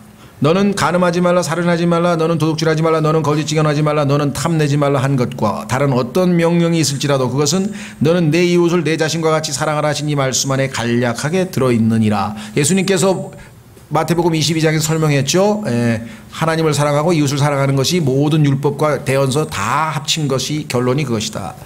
사랑은 자기 이웃에게 해를 끼치지 아니하나니 그러므로 사랑은 율법의 완성이니라. 사랑은 다른 사람에게 해를 안 끼치는 건 물론 다른 사람을 자기보다 더 우선시하는 게 사랑입니다. 자기 희생을 하면서까지. 자, 또 때를 알거니와 지금이 우리가 잠에서 깨어날 바로 그때이니 이는 지금 우리의 구원이 우리가 믿었을 때보다 더 가까이 있기 때문이라. 자, 구원은 받았는데 뭐 또 구원 얘기가 나왔느냐. 우리의 몸의 구속까지 포함한 영혼, 몸 전체 구속으로 봤을 때 우리의 몸이 구속될 날을 기다리고 있다고 로마서 8장에서 얘기했죠. 밤이 많이 지나고 낮이 가까웠으니 그러므로 우리가 어둠의 행위를 벗어버리고 빛의 갑옷을 입자. 낮에 하듯이 우리가 정직하게 걸으며 흥청거리거나 술 취하지 말고 침실을 더럽히거나 방탕하지 말며 다투거나 시기하지 말자. 12, 13절이요. 그리스도인들도 이런 짓을 하나? 예. 육신적으로 되면 이런 짓을 하고도 남습니다. 얼마나 많은 스캔들이 지금도 계속 일어나는지 몰라요. 여러분들도 나는 그럴 리가 없는데 다윗도 넘어졌는데 쉽게 생각하지 마십시오. 은혜로 마음을 굳게 하지 아니하면 언제 어떻게 마귀에게 당할지는 아무도 모릅니다. 아무도 모릅니다. 깨어있다, 서있다 하면 넘어질 줄 알라 그래요. 서있다 하면 넘어질 줄 조심하라 그래요. 조심하라. 그렇죠? 얼마나 많은 분들이 훌륭한 사역을 하다가 마귀의 계획에 넘어져가지고 나머지 인생을 정말 하나님을 섬기지 못하고 참 비참하게 됐는지 아마 많은 기독교 내의 스캔들을 많이 들어보셨을 거예요. 자, 12, 13절은 사실은 왜 유명해졌냐면요. 그 유명한 성 어거스틴이라고 하는 사람이 방탕을 거듭하다가 어느 날 갑자기 성경을 펼쳐봐라 뭐 이런 소리가 들려가지고 집에 가서 팍 성경을 펼쳤더니 로마서 13장 12, 13절이 떠올랐다. 그래서 이 구절을 읽고 회개하고 거듭났다. 뭐 이런 간증을 해서 유명해진 구절이에요. 그냥 그렇게 알아두십시오. 이 어거스틴이라고 하는 분은 상당히 좋은 평가를 받으면서도 또 상당한 문제를 많이 일으킨 분이에요. 이제 그거는 이제 교리적으로 가서 어제 얘기했지만 하나님의 왕국과 하늘의 왕국을 뒤섞어서요. 지상에다가 정치적인 문제. 예수님께서는 가이사의 것은 가이사에게, 하나님의 것은 하나님에게. 예수님께서 지상에 오셔서 직접 통치하실 때까지는 종교적인 것과 정치적인 것, 영적인 것과 물질적인 것을 뒤섞으면 반드시 100% 부패합니다. 우리나라도 그랬죠. 불교 스님들이 정치에 관여해서 고려가 부패했고 신라가 부패했고 그렇죠. 이란도 마찬가지. 호메인이 포함해서 이 정치 종교하고 합치면 정치하고 종교하고 결탁하면 100% 부패예요. 예수님만이 그러지 않으실 뿐이에요. 그래서 예수님은 이 땅에 오셔서 정치 지도자, 종교 지도자 두 가지 다. 그러나 그 때까지는 반드시 종교에 대해서는 정치가 관여해서 안 되고 정치에 대해서는 종교가 관여해서는 안 됩니다. 왜? 가이사의 것은 가이사가 담당하는 거고 하나님의 것은 하나님이 담당한단 말이죠. 로마 카톨릭은 이 두 가지를 섞어가지고 자기께 둘 다 우리 거다고 주장해서 엄청난 지금 문제를 일으킵니다. 유럽도 마찬가지. 국가교회 예를 들면 독일 하면 다 루터교회야. 국가하고 교회하고 똑같아. 스웨덴 루터교회야. 다 똑같아. 그러면 태어나면 루터교인으로 등록이 돼. 호적에. 국가하고 교회하고 들러붙으면 안 돼요. 하나님께서 왜 메이플라워를 보내서 미국에 보냈는지 아십니까? 미국에 갔을 때 처음으로 침례 교도들이 국가는 종교에 관한 그 어떠한 법도 제정할 수 없다. 이게 미국 헌법 제1조예요. 종교에 대해서는 하나님이 주신 자유이기 때문에 국가가 이래라 저래라 할 수 없다는 거예요. 근데 언제 간섭을 했는지 아십니까? 서서히 간섭하다가 결정적인 사건은 미국 역사상 유일한 카톨릭 대통령이 존 F 케네디인데 케네디가 대통령이 되면서 학교에 성경을 가져오는 것을 금했어요. 성경을 갖고 오지 말라 이게. 등등등 하여간 뭐 여러 가지가 있어요. 국가가 종교에 개입하면은 반드시 문제가 일어나는데 자 그래서 여기 보시면은요 누굽니까? 성 어거스틴이라고 하는 분은 국가하고 종교를 하나로 만들어서 이 땅에 하나님의 도성, the city of God, 하나님의 도성을 만들겠다고 해서 그것을 실천한 사람이 칼빈인데요. 칼빈도 훌륭한 점과 그렇지 못한 점이 이렇게 나눠지겠죠. 누구나 다 똑같죠. 근데 그분도 어떻게 생각했냐? 제네바라고 하는 도시를 칼빈이 정치도 통치도 하고 예배도 드리고 그래요. 그럼 게네바 시민은 다 거듭났든 안 났든 무조건 다 그 교회 소속이야. 그 설교 듣다가 졸잖아요. 3일 영창. 애가 웃었어. 곤장 10대. 실제로. 그래가지고 우리가 생각할 때는 말도 안 되는 짓을 한 거예요. 그리고 그 자기하고 교리가 다르다 그래가지고 스페인 세르베트스라고 하는 의사에게 화형 처했고요. 교리가 왜 중요한지 아세요? 성경에서 하나님이 말씀하시는 진리를 왜곡된 진리를 가지고 있으면 무슨 짓이든지 다 하는 거예요. 구원을 은혜로 받았기 때문에 그 이후에 무슨 짓을 해도 구원은 잃어버리지 않는다. 이건 맞는 말이거든요. 그런데 그 무슨 짓이든지 하지 말고 거룩하고 의롭고 하나님을 기쁘시게 하는 삶을 살라고 구원을 시켜놨지, 구원받은 다음에 이제 하늘나라 가니까 마음대로 살라고 구원시킨 건 아니잖아요. 이 구원파의 치명적인 약점은 뭐냐면 구원받은 이후에 무슨 짓을 해도 구원은 절대로 잃어버리지 않는다는 진리를 말하면서 초점을 어디다 맞냐? 그러니까 마음대로 살아도 괜찮아. 이렇게 돼버리게 양심을 마비시켜버립니다. 오히려 우리가 구원을 받았기 때문에 하나님을 기쁘시게 하는 삶을 살아야 된다. 로마서 12장서부터 나와 있는 이러한 삶이 우리의 삶에서 예수님의 능력으로 나타나야 된다. 이렇게 가르쳐야 되는데 이런 하나도 안 가르쳤어. 자, 그 다음에 14절. 신앙생활의 승리의 비결 중에 하나네요. 오직 너희는 주 예수 그리스도로 옷 입고 육신의 정욕을 채우기 위해 육신에게 기회를 주지 말라.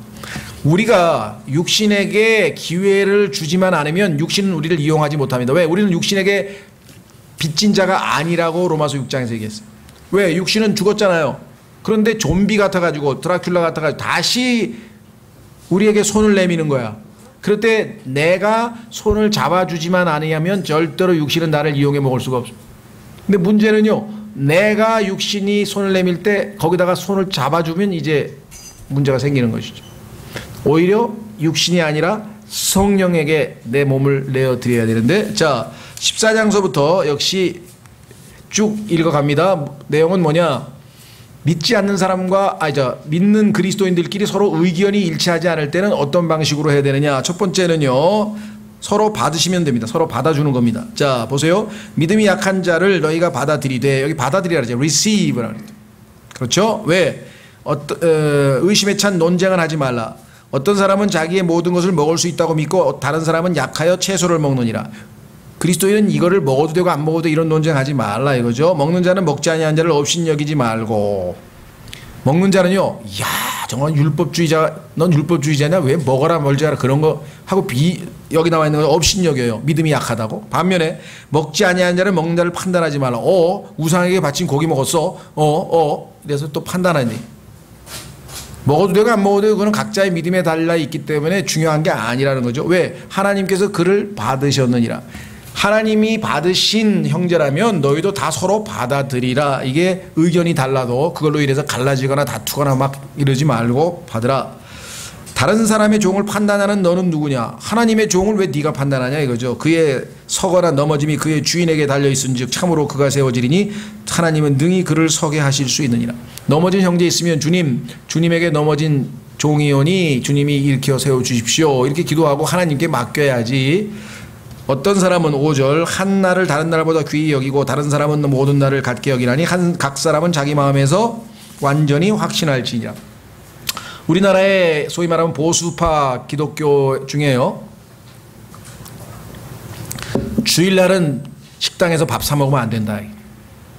거룩하게 지켜야 되기 때문에 밖에 나가서 밥 사 먹으면 안 된다는, 시장 가도 안 된다고 뭐 이런데, 고신, 특히 고신, 이 고려신학교라 그래가지고 일제시대 때 또 이 소위 말하면 순교자를 낸, 그러니까 일제시대 때 그 신사참배에 목숨을 걸고 거부해서 순교자를 배출한 교단이 고신입니다. 나머지는 다 타협해가지고 다 절하고 그랬어요. 그러니까 고신은 아주 그냥 훌륭한 일을 했지만 그것 때문에 막 우리나라에서 최고로 순결한 교단 막 이래가지고 또 그 보수, 극보수, 그 중에서도 백파라가 있어요. 백파. 왜 백파인지 모르겠어요. 백시 목사님이 세웠는지 약간 백파가 있는데 그 백파는 약간 주일날 밥도 사 먹으면 안 돼. 예, 그런 거 다 거룩하게 지내야 된대. 어디 시작바닥에 가지고 밥을 먹냐 그러고 막. 여기 보니까 그런 거예요. 나를 중히 여기네. 나를 중히 여기는 자도 주를 위해 중히 여기고 나를 중히 여기지 않는 자도 주를 위해 중히 여기. 아니 주일 하루만 거룩하게 지내면 어떻게 나머지 6일날은 뭐 일주일 내내 주님의 날인데 그런 걸 왜 구분하냐 이렇게 하는 사람도 있고, 그래도 주의 형제들이 모이는 그날은 좀 특별한 날이니까 내가 입는 옷 중에서 양복 제일 좋은 거 깨끗한 거 데려 입고, 그렇죠? 어떤 사람은 막 돈도 다리미로 데려와요. 헌금 낼 거라고 그래가지고 많아요 그런 사람들. 왜? 근데 그거 우리가 비웃지 말자 이거. 왜? 그 사람은 이거 하나님께 드릴 돈이기 때문에 정성으로 다리고 막 옷도 제일 좋은 거 입는데 그 마음을 하나님이 받으시면 받는 거잖아요. 우리는 그거는 형식적인 일이기 때문에 나에게는 그건 아무 문제가 안 된다. 나는 상관없다. 그렇잖아요. 무슨 말 이해가 되시겠죠? 예. 자, 그래서 여기 나왔잖아요. 나를 중히 여기는 자도 주를 위해 중히 여기고, 주님 때문에 나를 중히 여기지 않는 자도 주를 위해 중히 여기지 아니하며 먹는 자도 주를 위해 먹나니 이는 그가 하나님께 감사드리기 때문이라. 먹지 아니하는 자도 주를 위해 먹지 아니하며 또한 하나님께 감사드리니라. 각자 자기의 믿음의 분량대로 하면 된다. 우리 중에 아무도 자기를 위해 살지 아니하고 또 아무도 자기를 위해 죽지 아니하는도다. 우리가 살아도 주를 위해 죽고 살고 죽어도 주를 위해 죽나니 그러므로 살든지 죽든지 우리가 주의 것이로다. 어떤 사람은 이런 방식으로 주님을 위하고 어떤 사람은 저런 방식으로 주님을 위하는데 그걸 왜 똑같이 해야 된다고 생각하느냐. 이 목적을 위해 그리스도께서 죽으시고 일어나사 다시 살아나셨으니 이것은 그분께서 죽은 자와 산 자의 주가 되려 하심이라. 그런데 내가 어찌하여 내 형제를 판단하느냐. 여기서 이제 문제가 생기는 겁니다. 어떤 형제가 한 일을 두고 성경에 비춰보니까 옳지 않다, 이거 판단하는 거는 옳은 판단이에요. 그런 판단을 해야죠. 지금 저 형제가 하는 행동이 성경적으로 봤을 때 옳지 않다, 여기까지 판단은 괜찮습니다.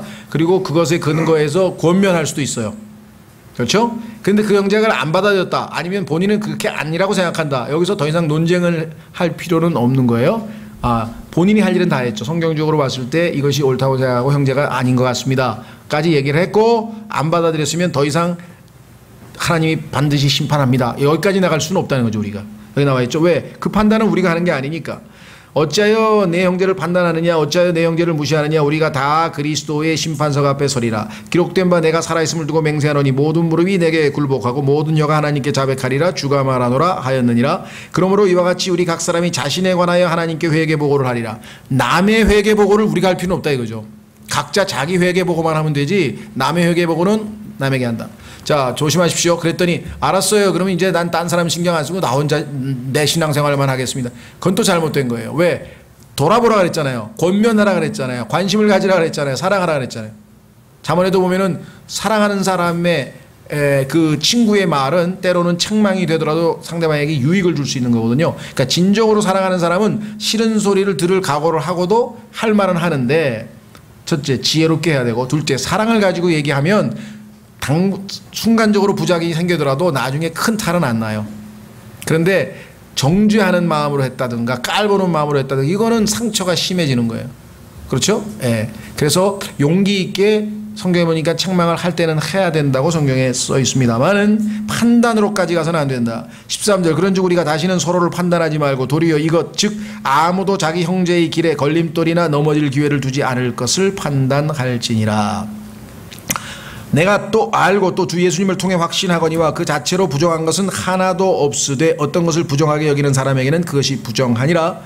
그러나 만일 내 음식물로 인해 내 형제가 근심하게 되면 이제 내가 사랑으로 걷지 아니하나니 내 음식물로 그 사람을 망하게 하지 말라. 그를 위해 그리스도께서 죽으셨느니라. 그래서 고린도전서에 보면은 어떤 사람이 고기를 먹는데 그 고린도시에서 나오는 고린도 사람들에게 제공되는 고기는 일단 다 고린도에 있는 우상 숭배하는 신전에 바쳐졌던 고기를 시장에다 유통하기 때문에 어차피 고기를 먹는다는 얘기는 그걸 우상에게 바쳤던 고기를 먹게 된다는 거죠. 그러니까 믿음이 약한 사람은 우상에게 바친 고기를 어떻게 먹냐 그러면 안 먹는다 이 말이죠. 근데 어떤 사람은 우상은 아무것도 아니야, 이거 하나님이 만드신 소고기야, 소야, 하나님 거야, 이거 아무렇지도 않게 먹었어요. 둘 다 아무 문제 없어요. 그런데 믿음이 강한 사람은 먹었단 말이죠. 그 믿음이 강한 사람이 믿음이 약한 사람이 있는 데서 먹으면 믿음이 약한 사람은 먹어도 되는 건가? 하면서 의심하면서 먹게 될 거 아니에요. 그러면 의심하면서 먹으면 죄라고 성경에 써 있잖아요. 23절에. 그러면 형제로 하여금 자기의 믿음이 죄를 짓게 만드니까 바울은 그렇다면 나는 평생 고기를 안 먹겠다. 왜? 잘못하면 다른 형제가 실족하니까. 자기 희생이죠. 자기가 즐겨하는 먹고 싶은 고기를 안 먹겠다는 거야. 왜? 다른 형제가 혹시라도 자기 때문에 실족할까 봐. 얼마나 큰 희생입니까? 이런 사랑을 가지고 있었다는 것이죠. 물론 오늘날 우리에게는 그런 문제가 필요 없겠죠. 당시에는 고린도라고 하는 도시 자체에서 나오는 고기 자체가 다 우상, 거기에 받쳐진 고기만 나오게 돼 있기 때문에 문제가 생겼겠죠. 그러니까 오늘날도 뭐 다른 종류의 또 문제가 얼마든지 있을 수 있습니다. 자, 그래서 16절 너희의 선한 것이 비방을 받지 않게 하라. 하나님의 왕국은 먹는 것과 마시는 것이 아니요. 오늘날 하나님의 왕국은 외형적인 물질적인 것이 아니라 내적인 기쁨이다. 뭐냐? 성령이 우리 안에 들어와 계시지 않냐 이거야. 하나님의 왕국 백성의 특징은 먹는 것과 마시는 것이 아니요 오직 성령님 안에서 의와 화평과 기쁨이니라. 예수 그리스도를 믿고 성령님이 우리 안에 들어오셔서 우리에게 하나님의 의, 그 다음에 화평, 그 다음에 기쁨을 우리의 삶 속에서 열매로 거두신다면 그게 내가 하나님의 왕국 백성으로 입증하는 거예요. 내 입으로 간증하는 것보다 사람들이 훨씬 더 뭔가 다르긴 다르다 이렇게 되겠죠. 자, 그래서 뒤에 보니까 이것들 즉 의와 화평과 기쁨으로 그리스도를 섬기는 자는 하나님께서 받아주시며 사람들에게 인정을 받느니라. 자, 여기서 인정을 받는다는 말은요, 사람들이 우리를 좋아할 것이라는 뜻은 아닙니다. 그리스도인이 정말 본이 되는 행동을 하면요, 그리스도인은 다 이 세상 사람들은 미워하게 돼 있어요. 왜? 사람들, 예수님을 믿지 않는 사람들 안에 있는 영은 불순종하는 자들의 영인데 그 영은 성령님을 모시고 있는 우리를 시기하고 질투하고 미워하게 돼 있어요. 싫어하게 돼 있어요. 그러나 이 사람의, 우리 그리스도인의 행실이 성령 안에서 의와 화평과 기쁨이라고 하는 그 모습을 봤을 때에는 역시 예수님 믿는 사람이 다르긴 다르네 하고 인정은 한다. 인정할 거네. 좋아할 리는 없겠죠. 그렇죠? 예. 자, 그래서 밑으로 또 내려가셔서 19절 그러므로 우리가 화평을 이루는 이들과 서로 세워주는 데 필요한 이들을 따를지니라. 자, 그러니까 아까 14장 1절에서 받아들이라 그랬죠? 의견이 다를 때는 서로 받아들이라. 왜? 예수님이 받으셨으니까. 두 번째는 뭐냐? 여기 나와 있는 19절에 나와 있는 뭐라 그랬습니까? 세워주는데. 내가 다른 형제와의 관계에서 나의 행동과 말은 다른 사람들의 믿음을 세워주는 쪽으로 무너뜨리면 안 된다 이 말이에요. 내 행동과 말 때문에 다른 사람의 믿음이 무너지면, 실족하게 되면은 거기에 대한 책임도 뒤따를 수밖에 없다는 거죠. 그렇죠? 그래서 두 번째 의견이 일치하지 않는 다른 지체들에 대해서도 우리는 믿음을 세워주는 일이 필요하다. 20절 음식물로 인해 하나님의 일을 망하게 하지 말라. 모든 것이 참으로 순수하되 실족하게 하며 먹는 그 사람에게는 그것이 악하니라. 고기도 먹지 아니하고 포도즙도 마시지 아니하면 내 형제를 걸려 넘어지게 하거나 실족하게 하거나 약하게 하는 어떤 것도 하지 아니하는 것이 선하니라. 내게 믿음이 있느냐? 그것을 하나님 앞에서 너 자신을 위해 가지고 있으라. 자기가 허용하는 그것으로 인해 자기가 정죄하지 아니하는 자는 행복하도다. 의심하고 먹는 자는 정죄를 받나니 이는 그가 믿음을 따라 먹지 아니하기 때문이라. 무엇이든지 믿음에서 나지 아니하는 것은 죄니라. 자, 세 번째는 15장 1절서부터 7절까지인데요.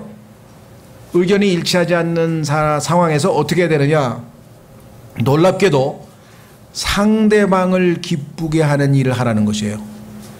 나를 기쁘게 하는 게 아니라. 왜? 예수님도 자기 자신을 기쁘게 하는 삶을 살지 아니하셨기 때문에. 자, 확인해 보겠습니다. 15장 1절 그런즉 우리 강한 자들은 마땅히 약한 자들의 연약함을 담당하고 우리 자신을 기쁘게 하지 말아야 하리라. 교회 안에서 믿음이 강한 사람이 있고 믿음이 약한 사람이 있고, 여기 나와 있는 것처럼 약한 사람이 있고 강한 사람이 있고, 모든 면에서 다 그렇습니다. 그럴 때 하나님의 법칙은 뭐냐면 물이 위에서 아래로 흐르듯이 믿음이 강한 사람이 약한 사람을 돕고, 그렇죠? 예. 경제적으로 나은 사람이 어려운 사람을 돕고, 항상 그런 방식으로 균형을 이루시는 것이 하나님의 뜻이라는 것이죠. 자, 그래서 2절 우리 각 사람은 자기 이웃을 기쁘게 하여 그의 유익을 구하고 그를 세워주어야 또 나왔죠. 세워주어야 할지니라. 기록된 바 주를 모욕한 자들의 모욕이 나를 덮쳤나이다 함과 같이 그리스도께서도 자신을 기쁘게 하지 아니하셨느니라. 33년 반 동안 이 땅에서 주님이 사셨는데 주님은 자기를 기쁘게 하지 아니하고 항상 하나님을 내 아버지를 기쁘게 하는 일만 하셨다. 그래서 하나님이 자신을 홀로 두지 아니하셨다. 이렇게 얘기를 했어요. 한번 확인해 보겠습니다. 요한복음 8장. 예수님의 삶이 자신을 기쁘게 한 게 아니라 하나님을 기쁘시게 하는 삶을 살았기 때문에 우리도 우리 자신을 기쁘게 하는 삶이 아니라 이 말. 요한복음 8장 29절. 요한복음 8장 29절. 나를 보내신 분께서 나와 함께 계시는도다. 내가 항상 아버지를 기쁘게 하는 그것들을 행함으로 그분께서 나를 혼자 버려두지 아니하셨느니라 하시므로. 예수님이 하는 일은 항상 하나님을 기쁘시게 하는 일을 하셨다는 것이죠. 자, 보이지 아니하는 하나님을 사랑하는 방법은 보이는 형제를 사랑하는 것처럼 보이지 아니하는 하나님을 기쁘시게 하는 것은 이웃을 기쁘게 하는 거라고 로마서 15장에 써 있잖아요. 그렇죠? 그래서 어떤 분의 이 표현대로 신앙생활은 그죠? 나하고 남 미음 하나 차이 됩니다. 나보다 남을 더 better 낫다고 여기고 나를 기쁘게 하지 말고 남을 기쁘게 하고 이거는요 인간에게 아담의 속성을 지닌 인간에게는 불가능한 일이에요. 오직 예수 그리스도의 영이 우리 안에 충만히 역사할 때만 가능한 일이라는. 이 세상에 보면은 구원은 안 받았는데도 평생 남을 위해서 사는 분들도 많습니다. 맞습니다. 그러나 우리가 판단하는 게 아니에요. 하나님의 말씀에 의하면 그 의로운 일들은 하나님이 보시기에는 구원받지 않은 예수님의 영이 내주하지 않은 채 일한 그 선한 행동들은 사람들이 보기에는 의로운 행동이고 훌륭한 행동입니다. 그래서 우리는 그걸 비방할 수 없어요. 훌륭한 일 하셨다고 인정을 해야 돼요. 그러나 하나님 앞에서는 인정을 못 받는 거예요. 나중에. 왜? 하나님 보시기에는 다 더러운 옷과 누더기 같다 그랬잖아요. 이사야서 64장 6절에. 그 뿌리가 자아에서 나왔기 때문에요. 하나님이 안에서 역사하신 게 아니면 우리도 마찬가지예요. 구원받은 우리도 내 의를 드러내서 나보다 신앙생활 잘하는 사람이 있으면 나와봐. 이게는 다 하나님 앞에 받아들여지지 않는 것이죠. 예? 자, 다시 돌아옵니다. 이제 그래서 4절 무엇이든지 전에 기록된 것은 자 중요합니다. 로마서 15장 4절에서는 구약 성경의 기록 목적이 나와 있어요. 오늘날 어떤 사람들은요 우리는 신약교회의 그리스도인입니다. 그래서 우리는 신약 성경만 읽으면 됩니다. 구약이 왜 필요합니까? 그럼 여러분 뭐라 그러겠어요? 당신들은 신약 시대의 교회의 성도들인데 당신들은 왜 구약 성경을 읽느냐? 그래서 구약은 읽을 필요 없다. 구약은 유대인 얘기가 아니냐? 만약에 그랬을 경우 뭐라고 답변해야 됩니까? 성경에 보니까 구약 성경을 기록한 목적 중에 하나가 신약 성도들에게 배우도록 하기 위해서라고 써 있잖아요. 자, 무엇이든지 전에 기록된 것은 로마서가 아직 기록되지 않았다면 당연히 전에 기록된 것은 구약 성경인데 우리의 배움을 위하여 기록되었나니. 창세기부터 하나하나 읽으면 우리의 교육을 위해서 우리를 배우도록 가르치시기 위해서 기록했는데 이것은 우리가 성경 기록들이 주는 인내와 위로를 통해 다윗도 이렇게 많은 고통을 겪었는데 그걸 다 기도로 이겨냈구나. 그렇죠? 솔로몬 같이 최고의 환경에서 자란 사람도 우상을 숭배할 수 있는 거구나. 야, 이거 경계해야 되겠다. 많은 걸 배우죠 우리가. 그 다음에 하나님께서 이야 요셉과 같이 이렇게 비참한 젊은 시절부터 이렇게 가족들에게 팔리고 그냥 감옥에 가고 그냥 막 이런 인생을 살았는데 어떻게 이렇게 믿음을 잘 지켰지? 자, 인내와 위로를 성경을 통해서 배울 수 있죠. 뿐만 아니에요. 소망을 가지게 하려 함이라. 나도 요셉과 같이 믿음을 끝까지 잘 지키면 하나님께서 궁극적으로 문제를 해결하실 것이다. 5절 이제 인내와 안위의 하나님께서 너희에게 그리스도 예수님을 따라 서로를 향해 같은 마음을 갖게 하사. 요 전에요. 구약 성경을 기록한 목적 중에 하나가 더 있어요. 고린도전서 10장. 고린도전서 10장에 가면요. 우리에게 배우게만 하시는 게 아니라 때로는 우리를 훈계하기 위해서, 구약에 하나님 말 안 들어서 벌 받은 사람 얘기도 많거든요.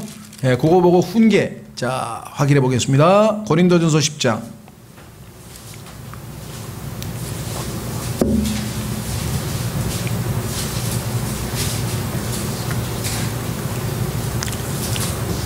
찾았습니까? 예. 구약에 보면 하나님 앞에 많은 사람들이 죄를 지었는데 그 사건들이 기록된 이유가 있어요. 11절 이제 이 모든 일은, 구약시대에 일어났던 모든 일은 그들에게 본보기로 일어났으며 또 그것들을 세상의 끝을 만난 우리를 훈계하기 위해 기록되었느니라. 구약 성경을 읽으면요, 우리가 경고도 받습니다. 다 위로와 안위만 받는 게 아니라 경고도 받죠. 그러니까 구약 성경은 정말 읽으면 읽을수록 이보다 더 좋은 교과서는 없는 것이죠. 다시 돌아오면 15장 5절 이제 인내와 안위의 하나님께서, 얼마나 놀라운 말씀입니까? 하나님은 어떤 하나님이시냐? 인내와 안위의 하나님이 내 안에 들어와 계셔요. 너희에게 그리스도 예수님을 따라 서로를 향해 같은 마음을 갖게 하사 너희가 한 마음과 한 입으로 하나님 곧 우리 주 예수 그리스도의 아버지께 영광을 돌리게 하시기를 원하노라. 자, 여기까지가 이제 의견이 일치하지 않는 형제들 간의 관계고요. 나머지 이제 7절서부터 13절까지는 예수님께서 하신 사역이 어떤 사역이냐, 이 땅에 오셔서 하신 사역. 7절 이러므로 그리스도께서 하나님의 영광을 위해 우리를 받아들이신 것 같이 너희도 서로를 받아들이라. 이제 내가 말하거니와 예수 그리스도께서 하나님의 진리를 위해 할례자들의 사역자가 되신 것은, 중요합니다, 사복음서는 할례자들인 이스라엘을 사역하신 거예요, 하나님께서. 그래서 사복음서의 내용을 교회 시대의 성도에게 잘못 적용하다가는 많은 문제가 생긴다 그랬죠. 어제도 말씀드렸잖아. 그 뭐였습니까?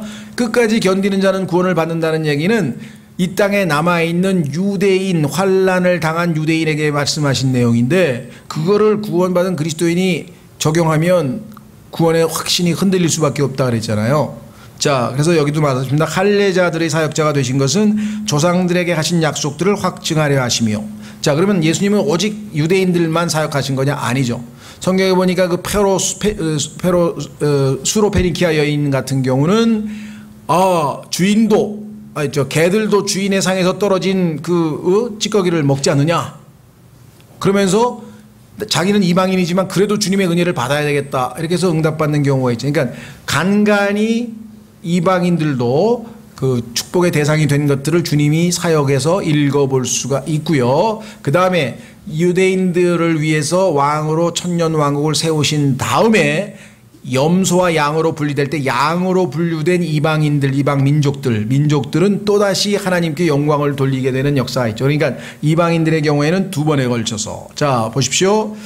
9절 또 이방인들이 하나님의 긍휼로 인하여 하나님께 영광을 돌리게 하려 하심이니 이것은 기록된 바 이런 까닭에 내가 이방인들 가운데서 주를 시인하며 주의 이름을 향해 노래하리이다 함과 같으니라. 또다시 그분께서 이르시되 내가 이방인들아 그분의 백성과 함께 기뻐하라 하시며 천년왕국. 또 다시 너희 모든 이방인들아 주를 찬양하라. 너희 모든 백성들아 그분을 찬미할지어다 하시고, 또다시 이사야가 이르되 이새의 뿔이 곧 이방인들을 통치하기 위해 일어날 자가 있으리니 이방인들이 그를 신뢰하리라 하느니라. 이제 소망의 하나님께서 너희가 믿는 가운데 모든 기쁨과 평강으로 너희를 충만하게 하사 성령님의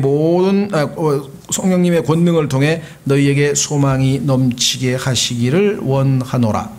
그러니까 예수님께서 오신 사역은 이렇게 됩니다. 처음에 유대인들을 사역하러 오셨어요. 그 중에 이방인들에게도 혜택이 가도록 얘기를 하셨어요. 그런데 아시다시피 유대인들이 예수님을 거부했어요. 그래서 교회 시대에 전적으로 주로 이방인들에게 복음이 전파됐어요. 그런데 교회가 휴거되고 나서 유대인들이 다시 환란을 맞이하면서 회개해서 예수님을 주님으로 영접하게 됩니다. 그렇게 되면 이 땅에 유대인들을 도와줬던 양으로 분류된 민족들은 유대인과 함께, 자신의 백성과 함께 하나님께 영광을 돌리게 됩니다. 그 순서가 그렇게 되죠. 초림서부터 재림까지 한 단계 한 단계 어제 우리 쭉 살펴봤습니다.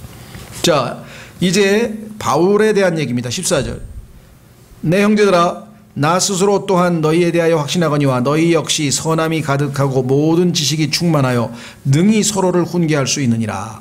그럼에도 불구하고 형제들아, 하나님께서 내게 주신 은혜로 인하여 너희가 기억하도록 내가 어떤 부분에서 더욱 담대히 너희에게 썼나니, 이 로마서를 썼는데 이것은 내가 이방인들을 향한 예수 그리스도의 사역자가 되어, 예수님의 후계자는 바울입니다. 예수님을 대신해서, 예수님이 승천하시고 예수님을 대신해서 이방인들에게 말씀의 사역을 한 사람은 바울이죠.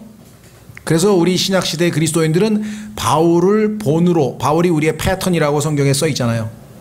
바울이 항상 본이 되는 것은 바로 여기 나와 있죠. 하나님의 복음을 제공함으로써 이방인들을 바치는 일들이, 이방인을 바치는 얘기는 구원을 해서 하나님께 바치는 거죠. 성령님을 통해 거룩히 구별되어 주께서 받으실 만하게 하려 함이라. 그러므로 내게는 하나님께 속한 그 일들에 대하여 예수 그리스도를 통해 자랑할 것이 있나니, 이는 이방인들을 순종하게 하려고 그리스도께서 나를 통해 말과 행위로 능력 있는 표적들과 이적들을 통해 하나님의 영의 권능으로 이루신 그 일들 외에는 그 어떤 것도 내가 감히 말하지 아니할 것이기 때문이라. 이로써 내가 예루살렘으로부터 두루 다니며 일루리곤까지 그리스도의 복음을 충만히 선포하노라. 지중해 영역, 영국, 스페인까지 이르러서 전 지중해 영역 전체에 바울이 복음을 전해. 그러니까 바울 한 사람이 인류 역사에 끼친 그 영향력은, 물론 예수님을 대리했으니까 그랬겠지만 참 어마어마함. 참으로 이같이 내가 복음을 선포하고자 애써 왔으되 그리스도의 이름을 부르는 곳에서는 하지 아니하였으. 자, 이것은 내가 다른 사람의 기초 위에 건축하지 아니하려 함이라. 이것도 교회의 질서가 있는 것이죠. 예를 들면 어떤 사람이 벌써 복음을 전해서 교회가 세워졌는데 그 옆에다 교회를 또 세웠다. 이건 안 되죠. 그렇죠? 그럴 거 아니에요. 그렇죠? 예. 이미 사역이 진행되고 있는 다른 곳에, 없는 곳에 가서 새로 복음을 전해야지. 그런 윤리적인 원칙도 지켰다. 21절. 오직 이것은 기록된 바 그에 대하여 전에 듣지 못한 자들이 보며 듣지 못한 자들이 깨달으리라 함과 같으니라. 하나님 말씀에 안 들은 사람에게 복음 전하라 그랬지 이미 들은 사람에게 또 가서 얘기할 필요는 없지 않느냐. 22절. 이러한 까닭에 내가 또한 내가 너희에게 가는 것이 많이 막혔으나 나는 여러 번 로마로 가려고 했는데 막혔다. 이제는 이 지방에서 더 이상 일할 곳이 없고 또 이 여러 해 동안 너희에게 가고자 하는 큰 소원이 내게 있어서, 거의 모든 지역을 다 복음을 전했기 때문에 이제 하나님께서 허락하실 것 같다는 얘기죠. 어디로 가느냐? 로마로. 언제든지 내가 스페인으로 여행하게 되면 너희에게 가고자 하노라. 스페인에 가기 전에 로마를 거쳐서 가겠다. 만일 내가 먼저 너희와 사귐으로 다소 채워질 수 있다면 나의 여행 중에 너희를 보기 바라고 또 너희가 나를 거기로 보내줄 것을 바라노라. 너희도 나의 선교 여행에 동참하기를 원한다. 그러나 지금은 내가 성도들을 섬기기 위해 예루살렘으로 가노니, 그러나 현재 나에게 주어진 일은 예루살렘에 있는 성도들을 섬기는 건데, 이는 마케도니아와 아가야 사람들이 예루살렘에 있는 가난한 성도들을 위해 얼마를 기부함으로써 기뻐하였기 때문이라. 예루살렘 성도들은 복음을 이방인들 사람들에게 전해줬는데, 이방인 이 지역에 있는 사람들이 보니까 예루살렘에 있는 성도들이 경제적으로 지금 어려움을 겪게 됩니다. 큰 기근을 겪어서 어려움을 겪게 되니까 우리가 영적으로 도움을 받았으니 물질적으로 그들에게 도움을 주자. 근데 그것이 참으로 정당하고 옳다라고 고린도전서에도 얘기했죠. 그렇죠? 예. 그러니까 그 일하는 소에게 망을 씌우지 말라는 말씀을 하면서 하나님의 일을 하는 사람들에게 하나님께서 그와 같은 방식으로 채워서 먹이신다. 27절. 참으로 그 일로 인해 그들이 기뻐한다니 또한 그들은 저들에게 빚진 자들이니 만일 이방인들이 저들의 영적인 것들에 참여한 자가 되었거든. 예루살렘으로부터 복음을 받았지 않았냐, 영적인 축복을. 그렇다면 육신의 것들로 저들을 섬기는 것도 그들의 의문이라. 하나님은 항상 이렇게 균형 잡히시는 분이시죠. 그러므로 내가 이 일을 행하고 이 열매를 봉인하여 그들에게 준 뒤에 너희에게 들러서 스페인으로 가리라. 우리가 생각할 때는 바울 같은 사람이 돈 전달해 주는 것은 비서 시켜가지고 아니면 다른 사람 시켜가지고 그냥 예루살렘에 가라 그러고 영적인 복음을 전해야지 뭐 이렇게 생각하죠. 우리 생각하고 하나님 생각이 다르네요. 그죠? 우리 교회도 그런 분이 있어요. 제가 청소 좀 하면 왜 형제님이 청소를 하십니까? 아이고 청소는 누가 뭐 하라고 안 정해져 있나? 기회가 되면 하는 거고 상황이 주어지면 하는 거. 그렇죠? 바울은 그거 돈 좀 전달하는데 그거 바울이 직접 그 먼 배를 타고 그렇게 고생해가면서 예루살렘까지 꼭 가야 되겠습니까? 아니에요. 우리가 생각하는 것처럼 영적인 게 따로 있고 물질적인 게 따로 있는 게 아니라 모든 것을 영적인 방식으로 하면 영적인 것이 되고 영적인 일도 육신적인 방식으로 하면 육신적인 일이 되는 거예요. 설교도 육신적인 일이 될 수도 있고, 그렇죠? 밥을 같이 먹는 것도 영적인 것이 될 수 있는 거예요. 무슨 말이 이해가 되셨어요? 그 구분을 잘 하셔야 됩니다. 자, 그래서 이제 28절, 그러므로 내가 이 일을 행하고 이 열매를 봉인하여 그들에게 준 뒤에 너희에게 들려서 스페인으로 가리라. 그래서 스페인으로 간 것으로 추정합니다. 그래서 복음 증거의 흔적이 많아요. 스페인에서도. 내가 너희에게 갈 때 그리스도의 복음의 복을 충만히 가지고 갈 줄로 확신하노라. 형제들아, 이제 내가 예수 그리스도로 인해 성령의 사랑으로 인해 너희에게 간청하노니 너희는 기도 가운데 나와 함께 분투하며 나를 위해 하나님께 기도하며.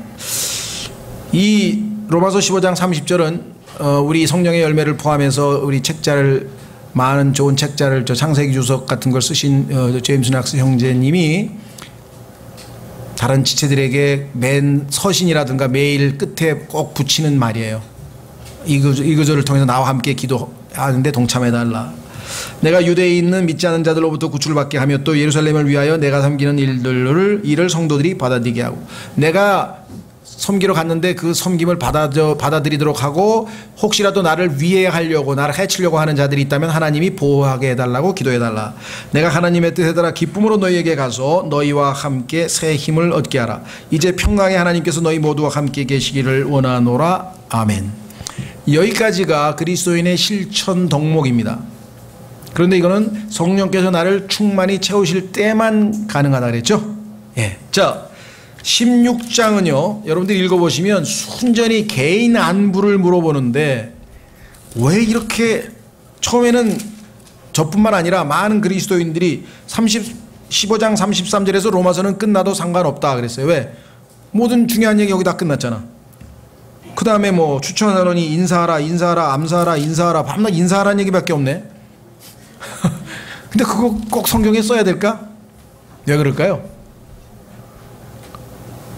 로마서를 통해서 1장서부터 11장까지 교리를 배우고 12장서부터 15장까지 실천하는 성숙한 그리스도인이 되면 한 지체에 대해서 세심한 관심과 배려와 사랑을 베푸는 것이 실제적인 열매가 나온다. 그래서 그는 자기의 머릿속에 떠오르는 사람 하나를 입으로 하면서 그는 이런 사람이다. 그는 내 생명을 위하여 자기의 목까지도 내놓았나니, 이렇게 하나하나 평가하면서 그 성제들 이름 하나하나를 부르는데, 예수님께서도 자신의 양을 아시기 때문에 이름을 하나하나 부르신다고 요한복음 10장에서 말씀하셨죠. 예수 그리스도의 영으로 충만하지 않고는 16장에다 이런 글을 쓸 수가 없는 거예요. 이거 안 써요, 우리 같으면. 그렇잖아요? 네. 모두에게 안부하라, 잘 있으라. 끝내지 뭘 이름을 하나 불러가지고 또 부르고. 여러분 어떠십니까? 제가 이걸 보니까 제가 기도를 이렇게 하면 안 되겠다. 저는 그냥 어려운 지체들 도와주세요 이렇게 기도하고, 또 이렇게 뭉뚱그려서 기도를 잘 하거든요. 보니까 이게 성숙하지 않은 거야. 성숙하면 그렇게 기도를 안 해. 한 사람 이름을 불러. 이 사람은 요즘에 어떤 어려움이 있고 이런 어려움이 있고 이런 어려움이 있는데 이렇게 하나님이 도와주셔야 되겠습니다. 그러니까 기도 시간이 길어지는 거야. 저같이 그냥 이렇게 묶어가지고 게을러가지고 정당하게 이렇게 아픈 사람, 경제적으로 어려운 사람 이렇게 쭉쭉 그렇게 하면 금방 끝나. 로마서 16장이 요즘에는 굉장히 신경을 거슬려.